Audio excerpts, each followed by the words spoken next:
Check. Stretch.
Hey boys, tackle bags, offer. George, tackle bags to the truck.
Hey, I'm a normal size ball.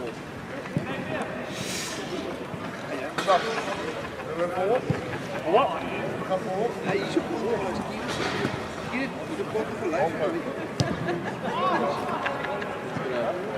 Is het weer slick, no? Is het weer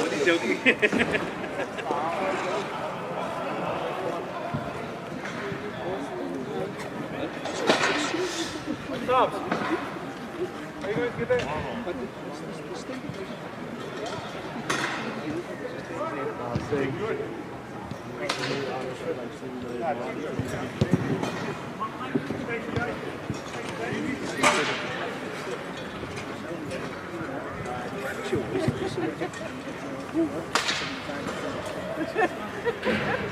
You know, this is always they can actually make this it's more safe than You need to watch yourself. They watch your leg, folks. I was actually worried. Line back to the Just completely. Die is pas You bro,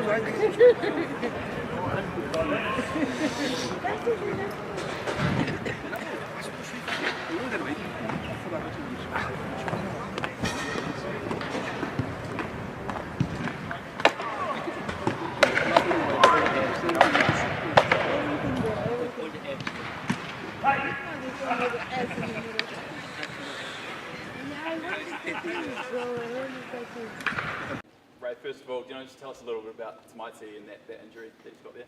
Yeah, well, everyone saw in the quarter final he hurt his knee, and then the surgeons had a good look at it after all the scans, and best thing is to have surgery for him. So did he play through that Super Rugby final with a pretty buggered MCL here? Yeah, a little bit of cartilage was locking his knee out, and he couldn't quite straighten it, so it was pretty immense effort from him to get through that whole, well, majority of the final. Yeah. How long do you expect him to be out for? There's 6 to 8 weeks, but we'll, if it's 8, we'll manage it. Yeah, it's tough, like he's obviously been in great form, but he'll rehab quickly and he's in good hands. Yeah. Would he like like about George as a replacement? He's experienced, isn't he? You know, he's in good form as well. It was a tough call not to for him in the initial squad, so we're pleased that he's come in. He brings a lot of energy. He's got a great singing voice too. Should he have played in the final? If he's now having to have surgery, is there a feeling he shouldn't have played? Well, he played, and we're here right now, so they're the facts. Yeah. It's a bit of a habit performing, I guess, with Whitelock in 23 and Tuipolotu last year. These players playing through the pain to get through, and then you've got to pay for it a little bit later on. How do you approach that as a club? I've always trusted the medical groups and my advice that I've got, and that's what it is, medical to medical. And you know, players want to play, don't they? And you know, they want to compete, and that's the scenario at the moment. When did you have to make that call? How much of a hit was that? Made the call on Friday, and it was obviously the quality of Tamaiti's, you know, probably the best loose head in the world, so it is a big hit. Yeah, and the good thing is we've got depth, and people have always stood up, and that's come into this environment. And you know, Gru's experienced. Ollie Norris is a big test footballer. You know, this is why we picked him, to find out about him, and you know, and George comes in with a bit of experience as well, so we're in good stead. Scott, have you had a chance to look at that French squad? I think 28 of the 37 have got less than 10 caps. What's your sort of general feel about what's coming in the next 3 weeks? One thing with the French, they've got depth. He's created depth previously over the last 6 years that he's had the squad, and all those young, exciting players that come through. French rugby's in good stead, in a good position. And this is when they're probably at their most dangerous, when they're underestimated, aren't they? It's quite nice that you guys tell the story that they're depleted and all that, and then they get their backs up, and then we get a ferocious French team. So, you know, it's been a while since we've had success. So our focus is on ourselves, and as much as, well, a lot of respect with our preparation for the French. Does that result in Paris last year still fresh, that at one point lost here? The one post, yeah, we a lot of our review in the off season was around that game, because we gave ourselves so many opportunities to win it, and we didn't, and why, but also what the good about it and the things we can get better. We felt like we probably had our best 2 weeks with the Irish and the French, and we probably didn't get the result we deserve. Sometimes you don't get that in test matches, and a couple of bounces the balls didn't go away. So that was our basis for us to improve on for this year. We've had a few days with the boys now. Yeah. What do you make of, you know, what you've seen so far and some of the new combinations and things like that? Yeah, a lot of energy. It's a great place for us to come and connect. A lot of singing and some training. You know, the boys have run. They've run, and they're fresh. They know there's a test week ahead of them, and they're excited. Scott, you touched on Tamaiti obviously, but Wallace, Yeah. how much of a setback is that, and how much does that change maybe your thinking with the loose forwards? Yeah, Wally's Wally. We know these the performances he's given us in the All Black jersey, so we'll miss him, and then it's an opportunity for somebody else. Fortunately, we picked the squad, and obviously with Christian was in and around anyway, and has played great at number 8. And we've got plenty of guys to play in a couple of positions, which the utility factor will come into play.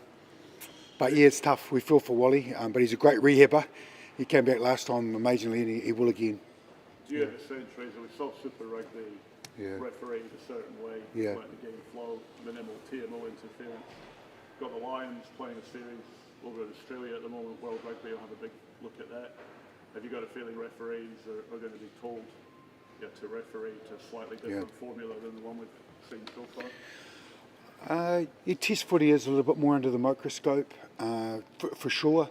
The game's a little bit more stop-start, just because of the nature of the contest, and you know, there's obviously with the red cards and yellow cards, we're aware of you know, what we need to be in self-control of, so we give the refs good pitches, but it's definitely in the front of mind. We learned that last year.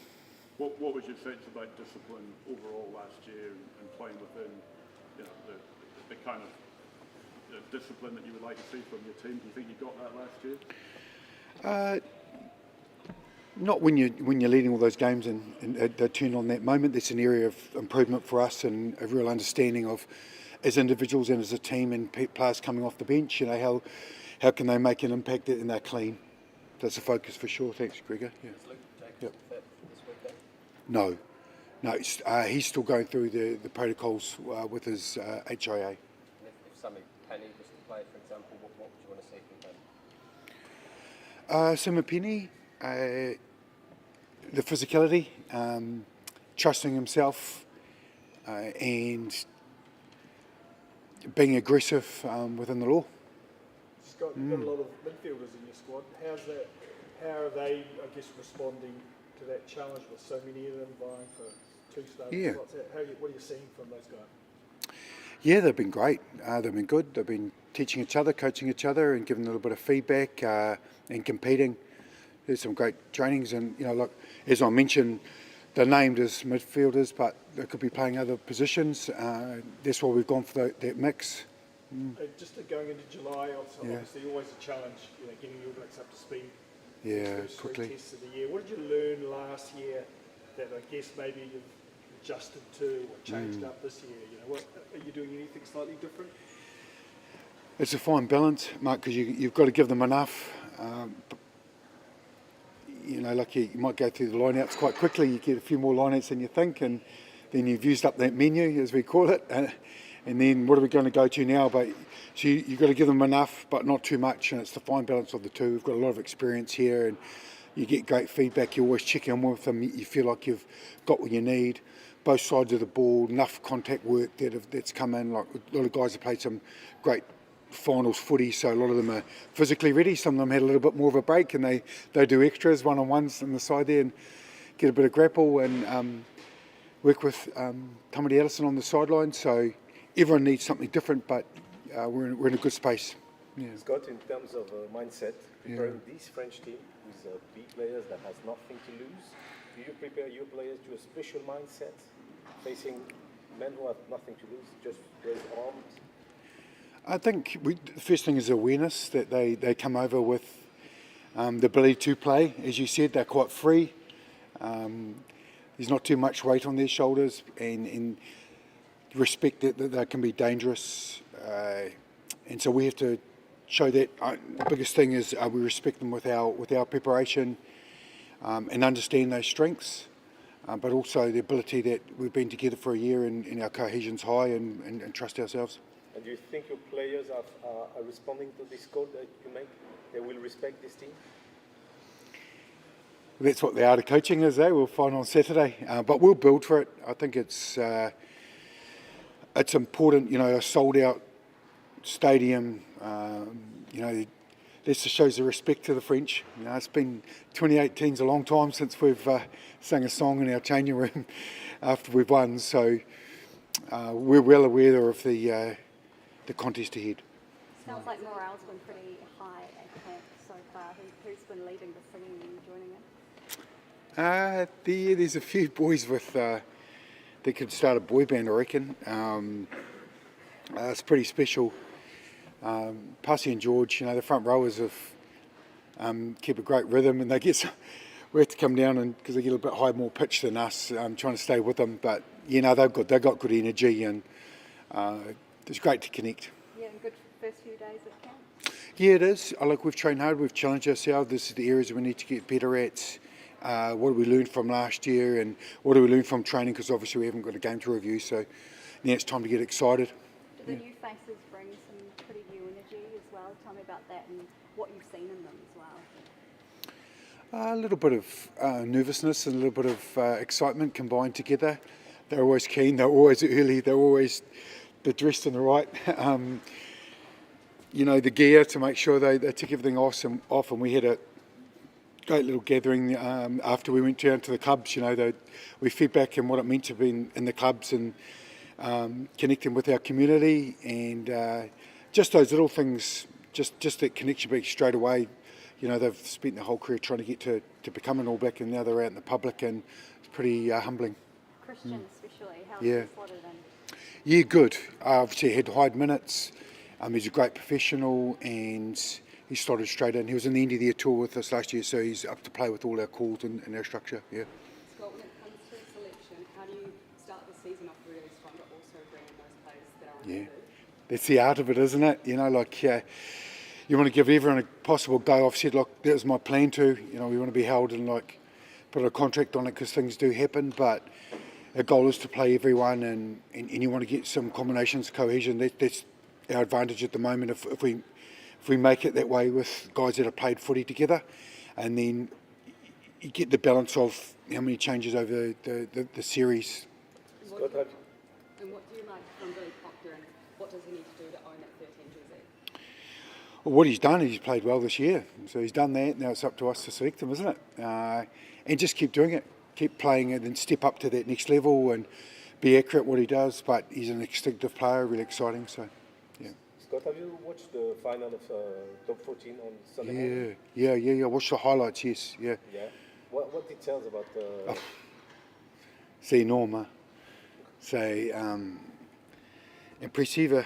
It was a bon match, a real final. Great head-to-head, some great classic matchups. It was a great game of rugby. Would you rather the final of Top 14 or the final of Super Rugby? In terms of game-wise? Oh, game-wise. Definitely Super Rugby. Definitely Super Rugby. You know, when you want it like 2 degrees in Christchurch versus 32 degrees in Leon, made all those things add up. You mentioned Final question. Yeah, final question. cohesion. Yeah. It's not going to be perfect, but I mean, what's the number one message to your team in terms of what you want to get out of it? We want to play fast. We think the game's in a great place for us. You know, quick scrums, quick lineouts, these taps. If we our skill set trends to us playing fast and keep creating. So that's what we'll push all week. Thank you all. Thank you. Thank you.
just step back and lead it from the sideline. That's someone.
Come back a bit, guys.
Outside, bro. Outside. To your side. To your side. You got 2-1.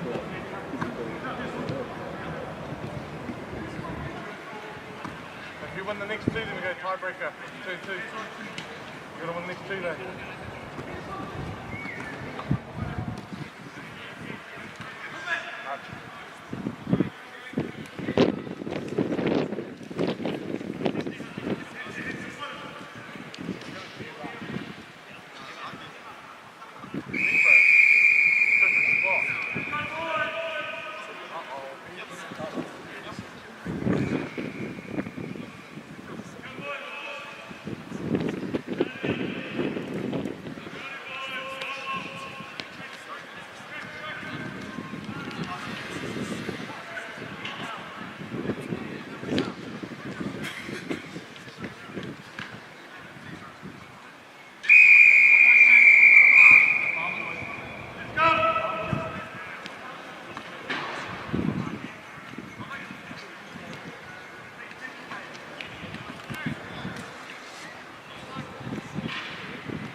First selection of the year.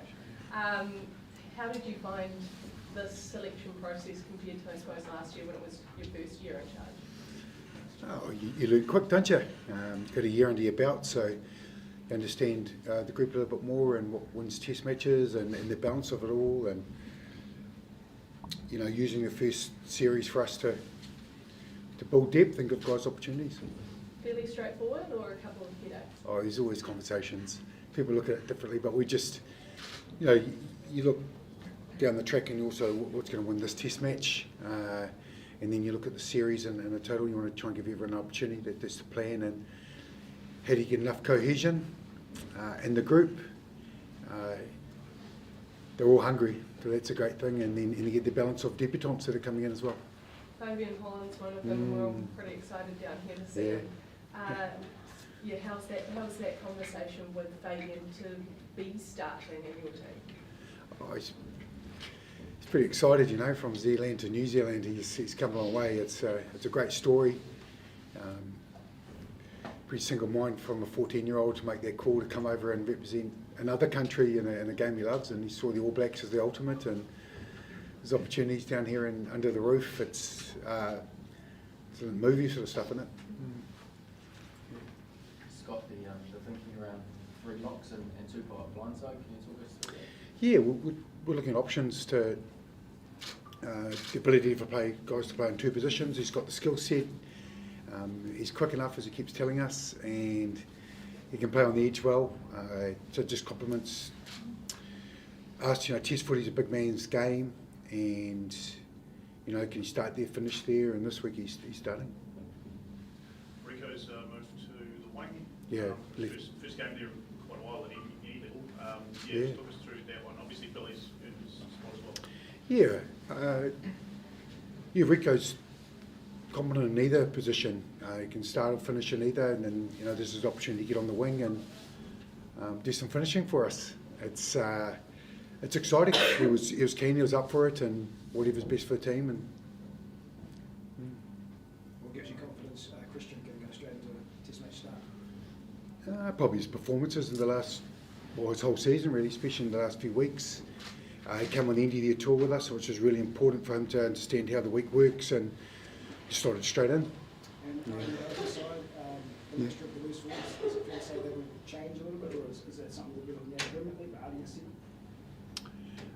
Yeah, the good thing about Adi, can play 7 and 8, and as we know, both extremely well, and he's had a great year in majority at 7, so the balance in the mix of this week is, and he can finish at 8 if he needs to, and he's mature, he's 31, he's been around, he knows how it runs, and whatever is best for the team, he's in.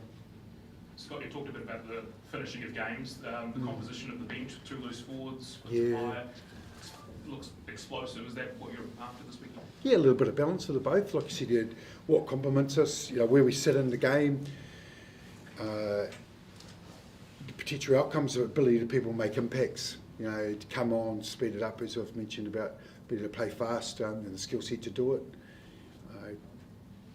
It's a good balanced pitch. And what Bowden and Oliver and Damien at this spot? Both very good seasons. We just felt Bowden's opportunity. The good thing is about it, it's one of those ones you put out, both have got genuine options, and Bodie's led the group really, really well, and as you know, D-Mac can come on and he can change games or finish games. It's a good combo. And you've obviously been pleased with the way the 4 Lieutenants have held themselves through the camp? Yeah, they're excited, into their homework, connected with the group. You have to pull them off the computers a little bit, they're pretty keen to do all the right stuff, and they've had a good training week so far. Yeah. How long is Terrell Lomax out for? Is it just a 1 week or potentially longer? It's week to week at the moment. We'll see what he's like. Hope he recovers better with that calf for next week, and we'll make a call Tuesday next week on it. French aren't naming their squad until later tonight, but how have you prepared for perhaps a little bit of the unknown and what they might present?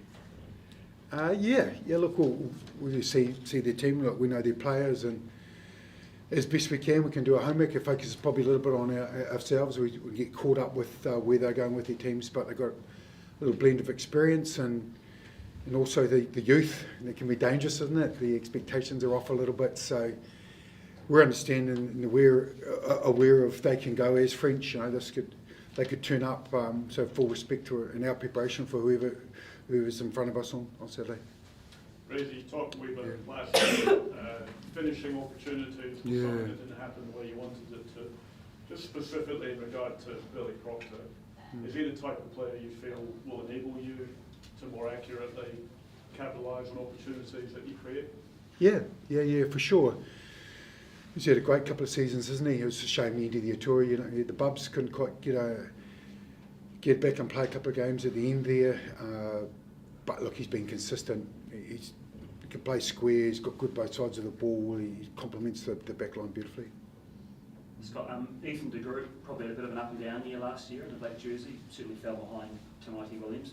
What do you want to see from Ethan in this series? Consistency. We know he can play at test level, but to do it over the period of time he's on the field, get his core role right, which is obviously around the set piece, and get back to his best. And Tavanawai, just not quite the right time this week for him to have a crack? Yeah, we'll give him a week in, to understand, to embed himself, get up to the calls, our training, everything that's required of him. The first week or so can be a little bit of a heavy load, potentially. But Quinn's a hell of a player. He's had a great season, so we were pleased to have him back in the mix. Yeah. Scott, the first game in a series of 3 is relevant on which aspects for you? The first game of a series of 3 is relevant in which aspects according to you? I think like anything, you just want to start well. I think it's important as a group, and a series 3 games is always going to have a little storyline depending on what happens after the first or second games. So write the story early, get into it, get excited by it, and just focus on what we can do, start well. What are you expecting from the French? I expect everything. Look, they've got a clear DNA. We learned last year, or in the review, nothing's really changed since the end of the year tour to the Six Nations, the style that they play. Very good territory team. They put pressure on you, keep you in your own back fence as much as you possibly can, and they force errors, and they're highly disciplined. So, but they also can get that little ball away. They're quick. They've got a balance of speed, youth, and you know, a great young generation coming through. The tight head prop. I played all the season with Leinster. Did Geordie give you an insight of his? Raban's, he's a player's experience. He's been around for a long period of time. It's great to see him back in the test arena. But no, not too much around the scrummaging side of it. Geordie didn't go into, no. Yeah. Razor, talking about Tupou on the side of the scrum, and it's a big man's game, as you say, these days. Is that something you sort of learned last year, or does this signify a change in philosophy for you, or is it just sort of something that you've learned as you've gone on? Yeah, look, it's a chance to look at the mix and the versatility. There's a lot of positives to it, and we set him up. You know, for 10 days, he's trained all the way through, right from the start there. So he gets his feet underneath him. He's done it before. He's played there for the Chiefs there before, so it's not totally new. But yeah, look, he's a big man with great skill set, and he's quick. So you can slot in. You've seen other guys do it, and I won't start naming names and comparing, because then there's a whole other different storyline. But he can make his own. First of all, Christian, gee, what a roller coaster few weeks you've had, eh? How are you feeling today? Oh, yeah, it's obviously been a roller coaster of emotions, and just feeling just proud and humbled in the journey that's gotten me here. And yeah, just ready to go and keen to get stuck in on Saturday. Did you think that this would have been, being brought in as injury cover and now to be starting, did you think that this would be happening for you? Yeah, no way. Yeah, when I saw my name up on that naming screen, I just sort of numbed out. Didn't even know who the second half of the team was. So, yeah, it was pretty awesome, mate. Yeah. For you, Billy, what does today's naming mean for you? As Christian said, just an opportunity. Excited. Had the opportunity to get the first crack. And playing on home soil, so excited. I believe this is as new for you, obviously in the All Blacks last year. What did you take away from that experience that can help you come on Saturday? Probably just how diligent we can be in our preparation. Small things count in international footy, and I think we do a good job of that as a team. So just getting over all our roles and being clear on our plan going into the weekend. You didn't play with them this season, but established combination, I guess, with Geordie. What's that like? Is that nice? Yeah, it's nice to have a bit of a familiar face around me. Been training with him on Tuesday and sort of remembering his tendencies and getting used to him, but it's coming to pretty quickly as I've played a bit of footy with him. Have you seen a change before when he was at the Hurricanes and now he's come back from Leinster? Which kind of change? Do I see a change in him? Yeah. A little bit. You see, Leinster's line speed is pretty intense, so he's willing to bring that down here. So just getting used to that, and no doubt we'll be on the same page come Saturday. Christian, you're coming into the group, and the loose force is probably the most scrutinised part of the All Blacks, most talked about group in the All Blacks of late. How does that feel? How do you feel with that pressure? I think as a loose forward group, we've been pretty real connected today, and a lot of trust between us, not only just to help each other out, but trusting that the other man in the group is going to do his job. And I think that's the sort of confidence that I take, being a newcomer into it. Just the likes of Adi, someone I've always watched and looked up to, and the amount of trust he's had in me now, just not having to nitpick what I do, but always being there as an ear that I can lean on to help me get better in my role. And Billy, you're coming into the second most talked about group, so same question. Oh, sorry, what was the question? Like, how does it feel just with a lot of expectation on this specific area of the field that you're playing in, and how you're going to deal with it? Yeah, I guess there's a responsibility to go out there and perform, considering how many midfielders there are, and yeah, getting the first crack at it. So definitely there's a responsibility to do it justice, but you know, you got the support, as Christian said, from the rest of our midfielders.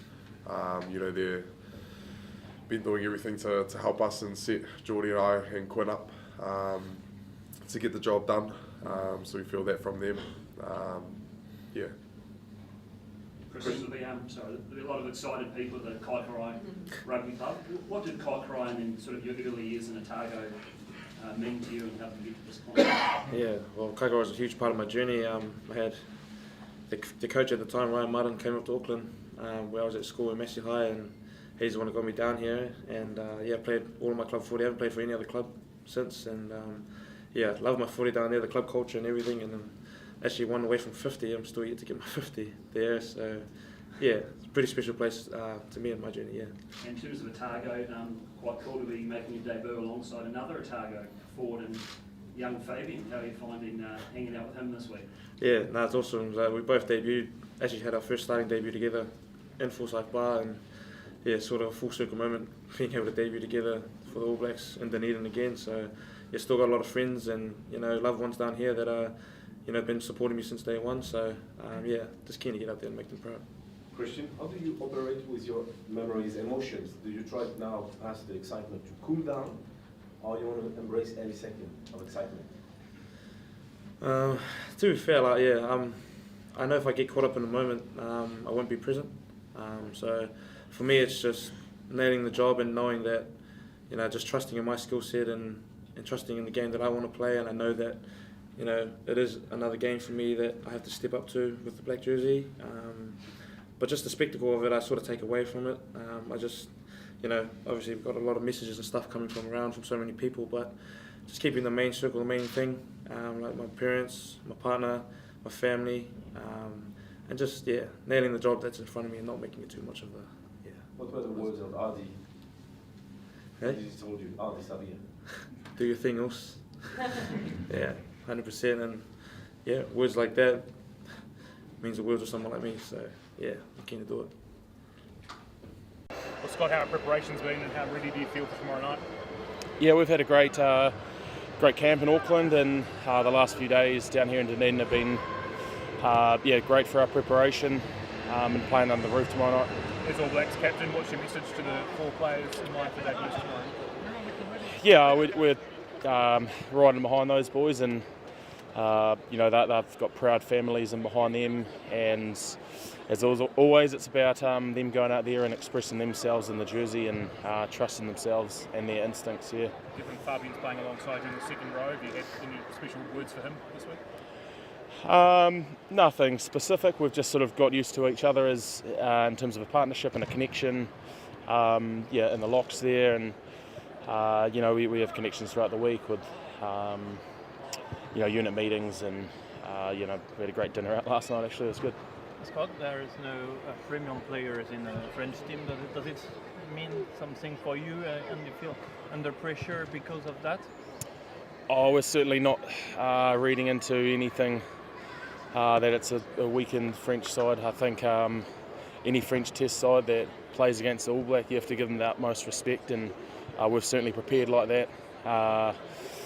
You know, the Dave Gallagher trophy is on the line, and we're certainly, you know, haven't had much success of recent years against the French, so we're looking to turn that around in this series. Do you think it's disrespectful? I don't think it's disrespectful. Fabien and, you know, their management will select the team that's appropriate to play us tomorrow night, and you know, with debutants and a mix of experience on the bench, I'm sure they're going to, you know, fire everything at us. Scott, you'll be packing down with Fabian Holland. What do you know of his journey, and what do you make? Yeah, I guess he's got family, or coming from Holland across the other side of the world, and making his journey through Hamilton Boys High, and then down here he sort of made his home in Dunedin. and with the Highlanders he's played some impressive footy and earned his selection for the Test start tomorrow night. So yeah, hugely excited for him and looking forward to getting to work with him. What's he like in the group, and have you noticed the determination in him? Yeah, he's got great energy. He certainly backs himself, which is great to see. And you'd hope that for anyone who has their first Test match that they go out there and they back themselves. Yeah. Scott, you made the transition from lock to blindside a few times over your career, so you know what it's like. Have you had any words with Tupou around making that this week? No, I think the coaches have certainly been talking to him about it. Tupou's had another great Super Rugby season, and he's getting more and more experienced at Test match level, and I think it would be a great asset to our team if he could play, lock or six. So we're certainly seeing throughout the week that he's put his best foot forward for tomorrow night. How's your brother come back from Leinster? Does he seem like a different bloke or the same guy, just a bit, I guess, more worldly wise? Yeah, he's got great energy come back in, Geordie. It's been a great experience for him to go over there and experience European rugby in the championship and also the URC. He's brought a few things back, which is great for this group, and I'm sure he'll be looking to put a great performance in tomorrow night. You told something about the French he made in the European Cup? Yeah. He said he mentioned he had some tough games in the European Cup up there at La Rochelle. It was a pretty intense game, he said, and even though it was in the winter, it was actually a nice day there at their home ground, and they managed to sneak a win. So he's brought that back into the group in preparation for what the French are going to bring tomorrow night. Quite a few new faces, Scott. What gives you confidence that you're fully aligned on the same page for tomorrow? Yeah, Duplessis, Fabian, both of those boys were in and around the group for the majority of the Northern Tour last season. And I actually said personally to Duplessis that he's certainly ready for Test match rugby. He plays a physical game, combative, loves the breakdown, so he's going to be a real asset to this team going forward. So I remember Geordie talking about Duplessis coming to the farm and working over the summer. Do you have memories of that as well? Yeah. Duplessis was good friends with Geordie at school, and he came out to the farm, and we were doing home kill one day, and he mucked in and helped out. So it's great to see him get his opportunity tomorrow night.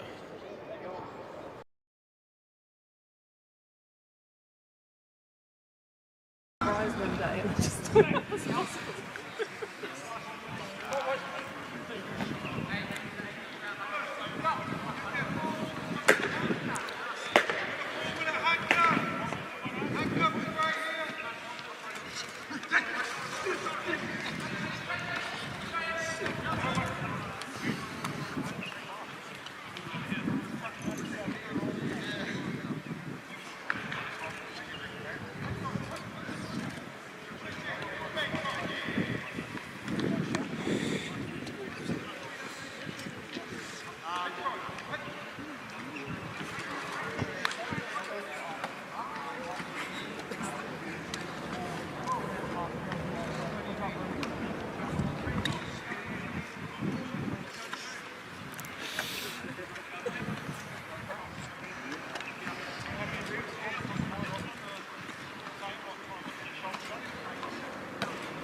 an offer.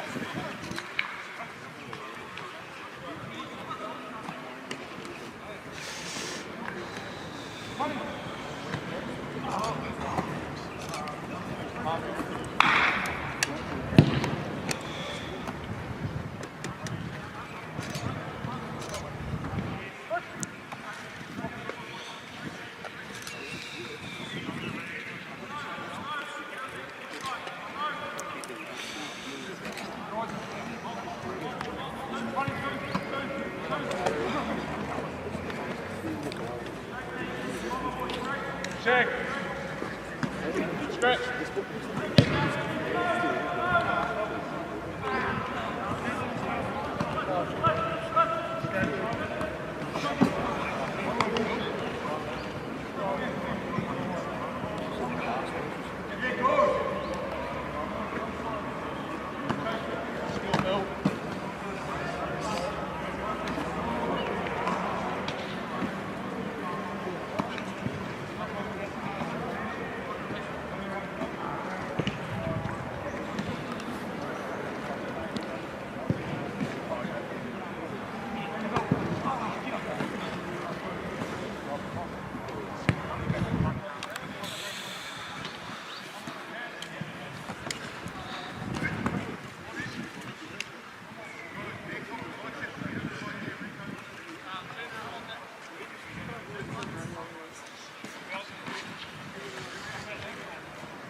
Right, good morning, hello everybody, and welcome to Forever Sports. The international season is firmly here, and our first stop of the day is New Zealand, where a weakened or rotated rather new look, next gen, let's try and put a positive spin. French side is looking to try and do the business against probably one of the strongest All Black squads we've seen in a long time. Scott Robertson last year, I think in his first year, was kind of sort of sussing out what is what. I do think we're starting to see him put down his mark a bit more now, and it's a very good side. A couple of big calls and a very big debut for that man, quite literally, for Fabian Holland, rather, one of the men who is making his debut today. Couple of new players in this New Zealand side and some big calls, not as many as in the French side, who are looking very unlike the French side, which beat New Zealand in Paris last year. But there are a couple of French starts in this side, and look out for the likes of Gael Fiku, Noah Nagaric, Cameron Waki, coming off. In fact, he's not playing today. Is he? No, he's not. He got me off the bench. I thought I saw him. Also, big players like the Rabbi Slimani, for example. So it's not the strongest French side, but it is a French side nevertheless, and they've got lots to do. I mean, they've got the best league in the world, which has been the reason that they're actually not as strong as they could be. So, yeah, it's an interesting situation, not an ideal situation. You want to be able to see, like, Anton Dupont running out, you know, a Thomas Ramar. You want to see the likes of Charles Oliver and Gregory Aldred, all those sort of players. Unfortunately, not going to be the case today and on this tour, but it's still going to be, hopefully, a pretty good test match and some big moments for New Zealand. Let's go through this last show before the national anthems. For New Zealand in the front rows, Ethan de Groot, Corey Taylor and Fletcher Newell. And starting, they're backed up by Scott Barrett and Fabian Holland on debut. Big call to move Tupou Vai to number 6 in his place. One of the bigger New Zealand packs you will see. You then got Artie Severe in the number 7, Christian Leo Willie on debut in the number 8 jersey. Cameron Roygaard partnering Bowden Barrett. Cameron Roygaard, pretty easy pick. Bowden Barrett, flower half, is an interesting call. You then got Rico Arnie, Severies as your 2 wings. Geordie Barrett, Billy Proctor in the centres. Will Jordan at full-back, where I think he is the best, but not where he's played a lot of his rugby for the All Blacks. Off the bench is Samasoni Takawao, Ollie Norris, Pasilo Tosi, Samapeni Final, Duplessis Karifi, Cortez Ratama, Quintapaya, Damien McKenzie. That is a serious All Blacks bench. Quintapaya in particular is a player who's been playing very good rugby in the last few years. Taken him a while to get to playing for the All Blacks, but somebody who I expect to play in many games. 26 years old, very exciting. And sort of, I think they're trying to find their centre pairing. Rico Arnie shipped into the wing, I think is a good call. And hopefully the start of Scott Robertson really getting this All Blacks side firing on all cylinders. Right, here is the French side, and you will be forgiven for not recognising a lot of the names. You've got George Aberia, Gaten Barlow, and Rabbi Slimani in that front row. Rabbi Slimani is going to have to do a lot of the literal heavy lifting when it comes to scrum time. Very experienced campaigner is the tight head. You then got Hugo Aradu, Tyler Duguju in the second row. Back row is Alexander Fisher, Killian Tixeron, and Mikhail Julio. In the halfback pairing, Nolan Garrett next to debutant Joris Serons. And I tell you what, Nolan Garrett is a proper player. Probably one of the players I'm most excited to watch today, if not the most exciting. And if he has a good day, that'll go a long way towards the French cause, trying to give him a good game. You then got Gabin Vier, good player. Tom Springer is the 2 wings. In the centres, Gael Fico at inside centre. Emilian Gelaton at outside centre. Theo Atasogbi on that 15. Substitutes coming off for the French are Pierre Bougerie, Paul Meles, Regis Montano, Romain Tofu-Veneur, big man, Cameron Waki, Jacobus Fantonda, not the very French name, but this South African-born player. You then got the likes of Baptiste Jeannot and Antoine Hastoy, also a nice player coming off the bench. Bloemfontein-born is Jacobus Fantonda. Doesn't get much more South African really than a Jaco Fantonda, but yeah, so he plays his rugby over for Cloma and is French qualified, which is interesting, you know. But yeah, good to see him getting an opportunity to make his mark on this French squad. Right, people, I want to get your score predictions. We're about to move into the national anthems, and then we will have the game itself. So please let me know what your score predictions are. What are you thinking of the game? What is your opinion on the whole call to leave a lot of the French stars at home because of the domestic league? That continues to become a major issue. Let me know down in the comments below, and let's move into the national anthems. When we're back, all the action live here on Forever Sports. Oh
New Zealand anthems are finished and done, and we have got the also finished done. So it is time for match action. People, I want to know what your score predictions are down in the comments below. Let me know what you're thinking and what do you reckon is going to happen over here. I personally see a pretty big win coming on the way. A couple of the French players smirking at the All Blacks, which is a brave call, given the fact that I think it's going to be a long day for the French. But you never know. Maybe they've got some plans. Maybe Fabien Gaultier has got a whole game plan to try and surprise the All Blacks. It would be a pretty big call.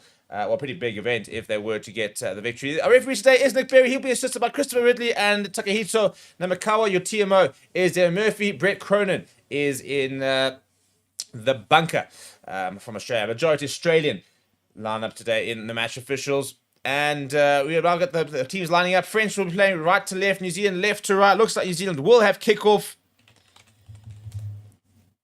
And they're looking to snap a 3-match losing streak versus France. They have not been in France in 7 years. Yes, this is a weekend French side, but the French are looking for their first win versus the All Blacks in New Zealand, however, since 2009. Obviously, the big one that they'll really forget, remember, was that World Cup final back in 2011. We are at the Forsyth Bar Stadium. It looks very chilly. French playing in the white, New Zealand obviously in all black. And here we go, ready for kickoff. Lots of opportunities to get your predictions in. Let me know who's supporting as well in the comments over there. Pretty interesting setup this from France. A lot of space on the right-hand side. I think that's exactly where Beauden Barrett is going to go. So we do have kickoff down the right-hand side. Early touch here for the big man. And it's a good follow-up as well from Sevi Reece. But it's a nice solo carry there coming from Julliard.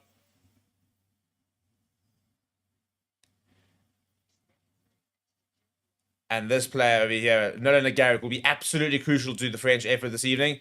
And his first kick downfield. Right against the touchline. Well fielded by Will Jordan. Will Jordan goes inside. Beauden Barrett looking for options. Beauden Barrett. Good tackle on him. Gail Fico up nice and quickly, as is Tixerant. Scott Barrett, nice tackle on him. Good physicality on display early on here from the French. Cameron Wigard. He goes to the boot himself. That left boot. Taken by the man. That's a nice little early touch there from Mr. Johns on debut. The number 10 takes it down. Under a bit of pressure. A couple of players lining up now. And stop is the call because we've got an injury here from one of the All Blacks players. It's Rico Awani. In fact, it's Sevi Reece who's down. Oh, no. Couldn't have happened to a nicer guy. I think it looks... Yeah, he's gone straight through. This could be a neck injury. Leads head first. Gets it completely wrong there, does Sevi Reece.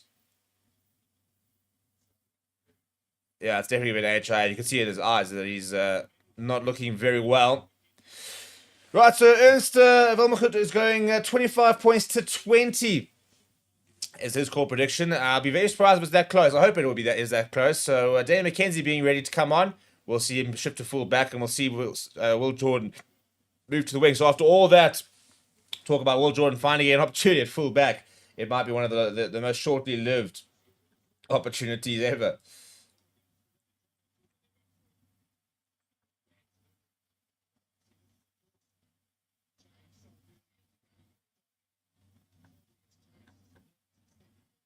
So yeah, that's going to be the end of his game. I assume it'll be an HIA. Be very surprised if he passes. It doesn't look particularly well, does Sevi Reece. So that will be the end of his game, I would imagine.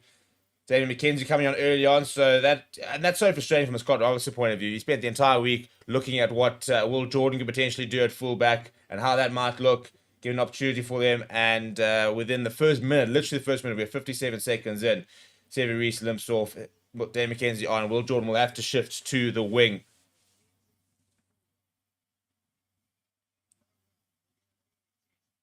And here we go, first scrub over here, and it will be a French put-in. So let's see what the likes of Georgia Berea and Rabah Slimani have got for Ethan de Groot and Fletcher Newell.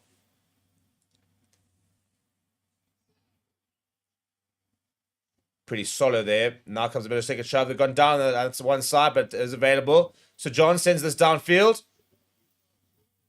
It's a nice boot. It's a very good kick, in fact. He's actually put it just in front of the 22, so he's found touch halfway to the 10 meter, the 22. Good start this year from the French, in fairness. It'll be a New Zealand line out their first of the day. Definitely like to play the territory game, do the French. So expect this to be a game where they will definitely outkick New Zealand, for example. Cody Taylor goes to the front. Scott Barrett's good to select. So Holland, who goes up and backs up the backs. Odyssey back in the number 7 jersey. Christian Youe gets his first carry of the day. Cam Roy now shaping to go to the boot. Does go to the boot. And it's about to bounce and into the hands of back to the French. It's Tom Springers that's come away with it. Now Nagaric looking at his options. Goes short. Nice solid carry. Back down the left-hand side. Back into the pocket. And back to the boot. Goes to Johns.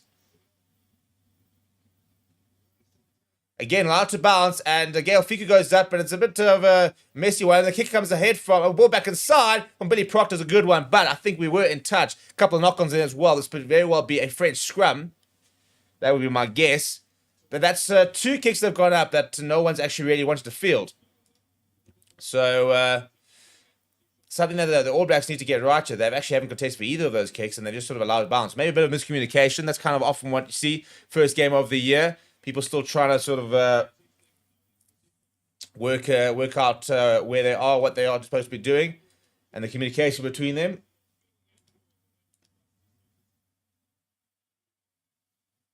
So there's another French scrum. 917 kgs. That's a very small French pack. 894 kgs. Considering that France are one of the few squads in the world that, if they want to and the right players will play, can actually field a 1-ton pack. It is not a particularly big pack today. No Nagaric. That's pretty solid scrum though. And Vieira coming off the wing almost gets through the tackle of Jordy Barrett. Quick ball here from Nagaric. Joulard, that's another good carry from him, but eventually he's been driven back. Works his way down to the ground. Ari Sevilla available. Does well not to interfere. Good tempo this so from the French. They've had all ball so far. So John trying to hammer through, but it's charged down into the hands of Ethan de Groot from the looks of it. Now Roy got pretty poor pass to Mackenzie. Mackenzie, not too many options. Mackenzie caught on the ball.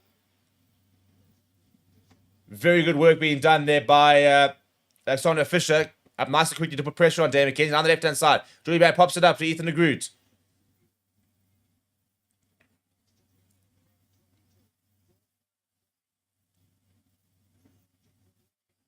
Now Roy goes to the boot. Good kick. Good take that, though, from Spring.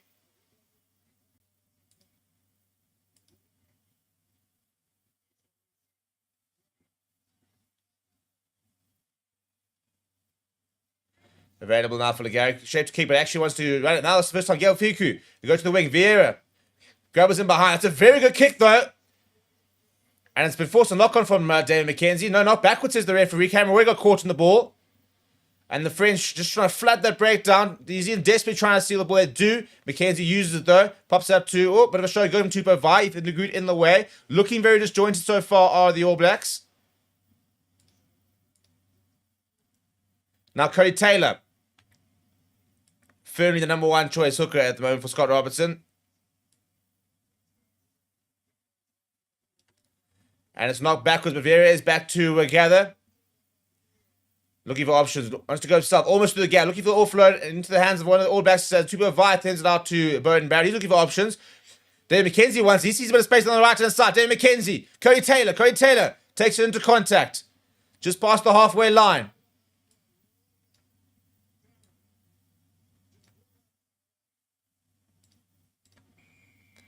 And penalty for France. It's a good patch to play. I tell you what, all this talk in the week about French sending a second team and disrespecting the fixture, etc., etc. So far, they have looked really, really good. And the All Blacks, ironically, have actually looked the worst side. They actually take the points here. Shadon reckon he backs himself. A man on debut.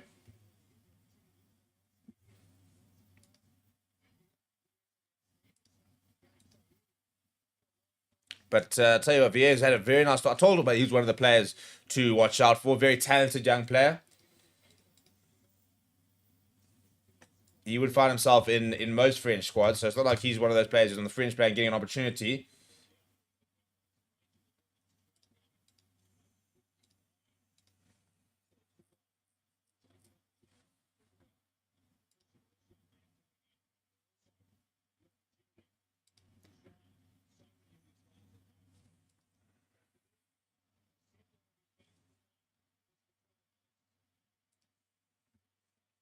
Right, lining up the first conversion of the day. Shot clock goes down to 7 seconds. He's to hold us up, but he's going to be well inside that. On the halfway line. He's got the distance. That's a thumping kick. It's looking pretty good as well. The flags go up. France do take the lead. That's a really good penalty from him as well. It's a good kick. Had the distance by a while as well.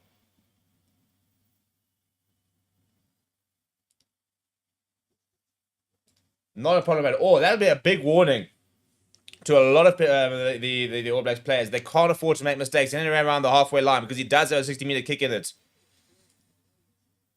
Down the right-hand side there. Good take there from Gillard. He's been quite active so far. The number 8.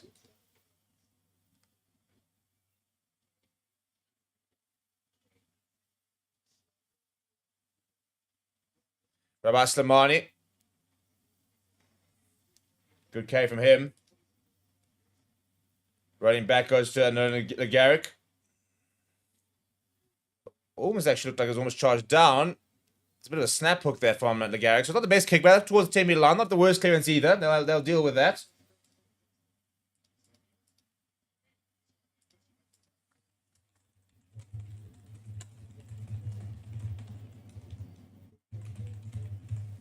Right, left-hand side. Bash goes Christian Leo Willie. Now to the right side. To Barrett. Will Jordan caught on it, and he's dumped in the tackle. Need to be a bit careful with that. Almost a Bridget body on a tip tackle. Jordy Barrett goes short.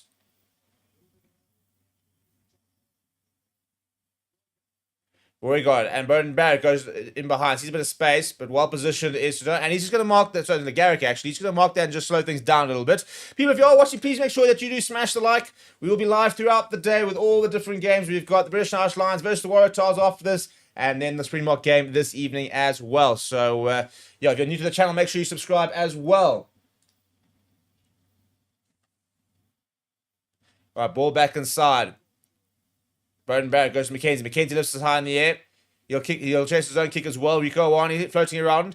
Comes off of David Mackenzie, but France do have it in hand. Spring now. No, Anton Sogbe actually, very, very good player. He's at a Sogbe. One to watch out for. Give him a bit of space, and he will punish you. Now Slimani, the big man. De Guerra goes to Sir John. And it's bounced once again. The All Blacks have been so poor under the high ball. They've knocked on as well. Ball available for the All Blacks. They'll go back for the knock-on. I don't think they've actually taken one up and clean here, have the All Blacks. They've been dreadful under the high ball. Every single time they've gone to the butcher for us, they've won it back. And that's something the All Blacks have got to fix very quickly because France will just put bombs into the air all evening long. DJ, Steve, how are you? Yeah, well, I'm all right. A bit chilly, but not too bad on a Saturday morning, getting ourselves ready for a long day ahead. And very much looking for hopefully some really, really good rugby throughout the rest of the day.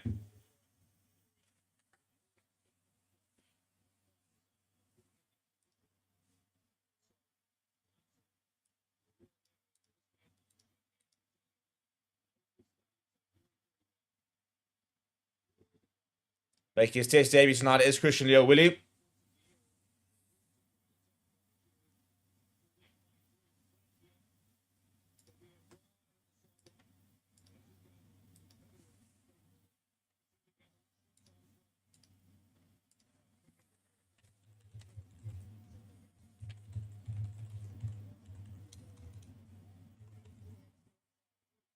Right to the right side, chip over the top, and he's been stopped there. Ball's going to go into touch. Out in the full, so it'll be back on the 22. Looking to see if it maybe been taken out there. Spring's asking the question. Christian Ridley is not going to give it to him.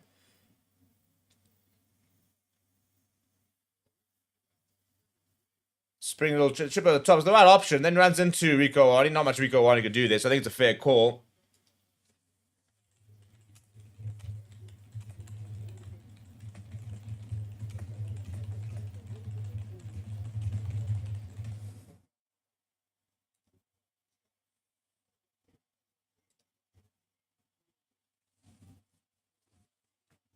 So we're going to go back to the line out, just outside 22. Cody Taylor with ball in hand.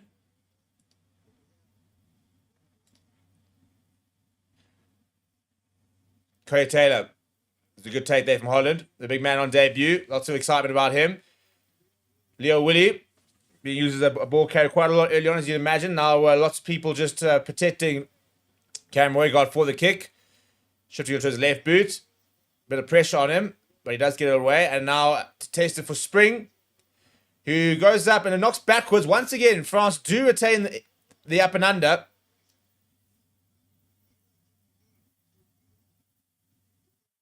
Right, ball over the top, and Galfiku shows himself, then runs towards a couple of support players. It's all one-way traffic, but all the. I mean, I'd love to see the possession stats. We'll have a look, have a bit of a check at the next break and play, because I reckon in the first 30 minutes, it's probably been about 80% France. The Garrett's going to go to the boot once again, and why not? It's working for the French. It's a bit deep, though.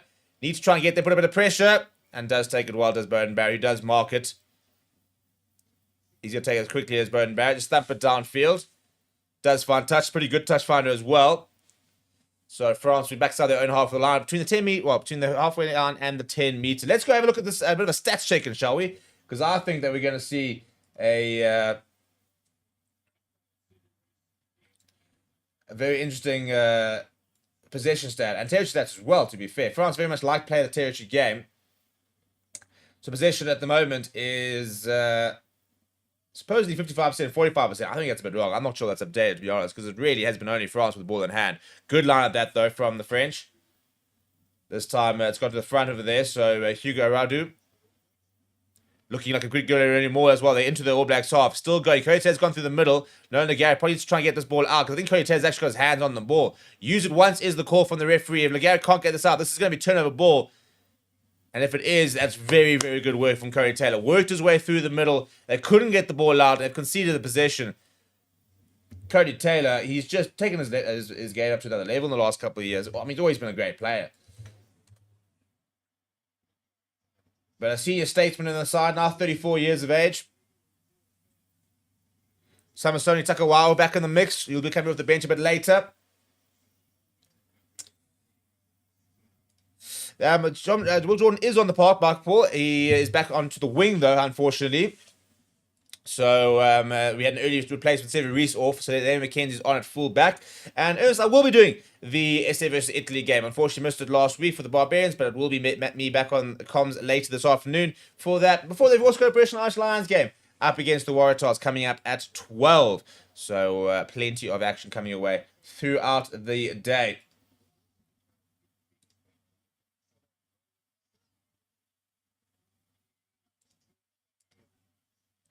Scrum's got down, but ball's available for Christian Youe. A bit of a wrap around. In the middle of space for Rico Warren. He goes burst through the middle. Rico Warren looks for the offload. Delays it and gets the tackle from Matt Spring, but a quick boy. Danny McKenzie options. And he's fired straight into the hands of Agasobi. So turnover ball for France. A bit sloppy that from Danny McKenzie, it must be said. A really good initial break, but then just the final pass not going to hand. And turnover ball once again for France. Le Garrick. Back to Sajond. Got a big boot. Goes from 22 to just outside 22. Danny McKenzie's going to run this back. McKenzie wants to run himself. Oh, it's a thumping tackle on him, though, on the halfway line. Cameron Moygaard goes to the left-hand side. Bowden Barrett looking for options. Long pass out. It's a great pass. Give it a space to Rico Wine. Rico Wine puts his head down. Sajond up for the task. Makes a good tackle. Up to the 10-meter line, though, the All Blacks. Ethan de Groot. Poor pass. And Fletcher Newell loses it backwards, though, says the referee. Roygaard shows it goes. Roygaard straight through. Has he got the pace and the options? Pops it up to Geordie Barrett. Geordie Barrett into the corner. Campbell Roygaard, the magician. Geordie Barrett will finish. And the All Blacks, they get the first try of the match. Well, there it is. Couple of breaks there from the All Blacks. Suddenly finding a bit of space in behind this French defence. And they've gone out wide quite quickly. I think they realised that there is space there to be exploited. They might have a look to see the potential forward pass. I think potential knock-on could be the call. No try. No try. After all that, no try. Wondered about that knock-on. The poor pass from Ethan de Groot to Fletcher Newell. And loses it. Then it gets... Ball goes loose. Yeah, I think that is a knock-on. I think you have to, unfortunately, rule that out. I don't think a try like that can stand.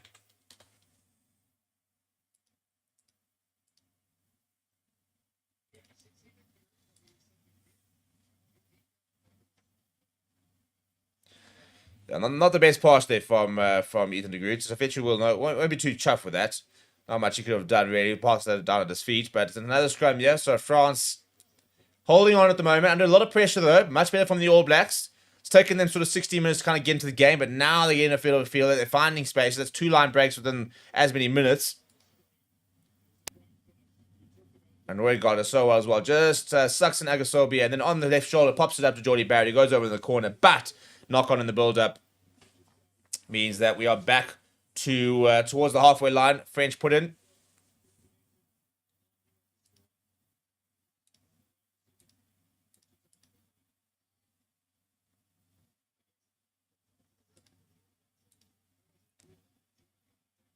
Right, the left-hand side, and Garrett goes to John. Long pass out. Here's Agasobi. Gets away from one. Still going opposite to the right and left. It's a desperate tackle right on the 5-meter line. France right on the doorstep though. Quick ball here from Garrett to John to Gael Fiku. Gael Fiku in space. Gael Fiku's just short, I think. Ball available. Over they are. Well, France have gone coast to coast from the halfway line. They've just had a try, just allowed the All Blacks. Now they can see one, and it's Gillard who goes over. Brilliant work that from the French. Well, there we go. We will have our opener. That will not be chalked off. And I'll tell you what, that is a serious, serious effort. From by the 10-meter line, just a couple of passes out to Agasobi. They've got space out wide. Billy Proctor has to make the tackle, doesn't. Then he's got opposite left and right, puts the ball inside. He was just short, was Yeleton. It's a great tackle coming from Burton Barrett, but just quickly use Gael Fiku sucks in a few. And then as he arrives, you know, just bang, bang. Nobody can get up quickly enough to try and protect that pillar post. Over they go. And all of a sudden, 10-0 France up against New Zealand. All the talk about France disrespecting New Zealand, taking a weaker side. Well, that weaker side currently has a 10-point lead in the first 20 minutes over at the Forsyth Bar Stadium. Not worrying scenes in Dunedin for New Zealand. There's a couple of very happy French fans, though. And I'll tell you what, they've deserved that lead. They've looked really, really good at France. And maybe what we're seeing as well is the next generation of French players. And I think the big thing is,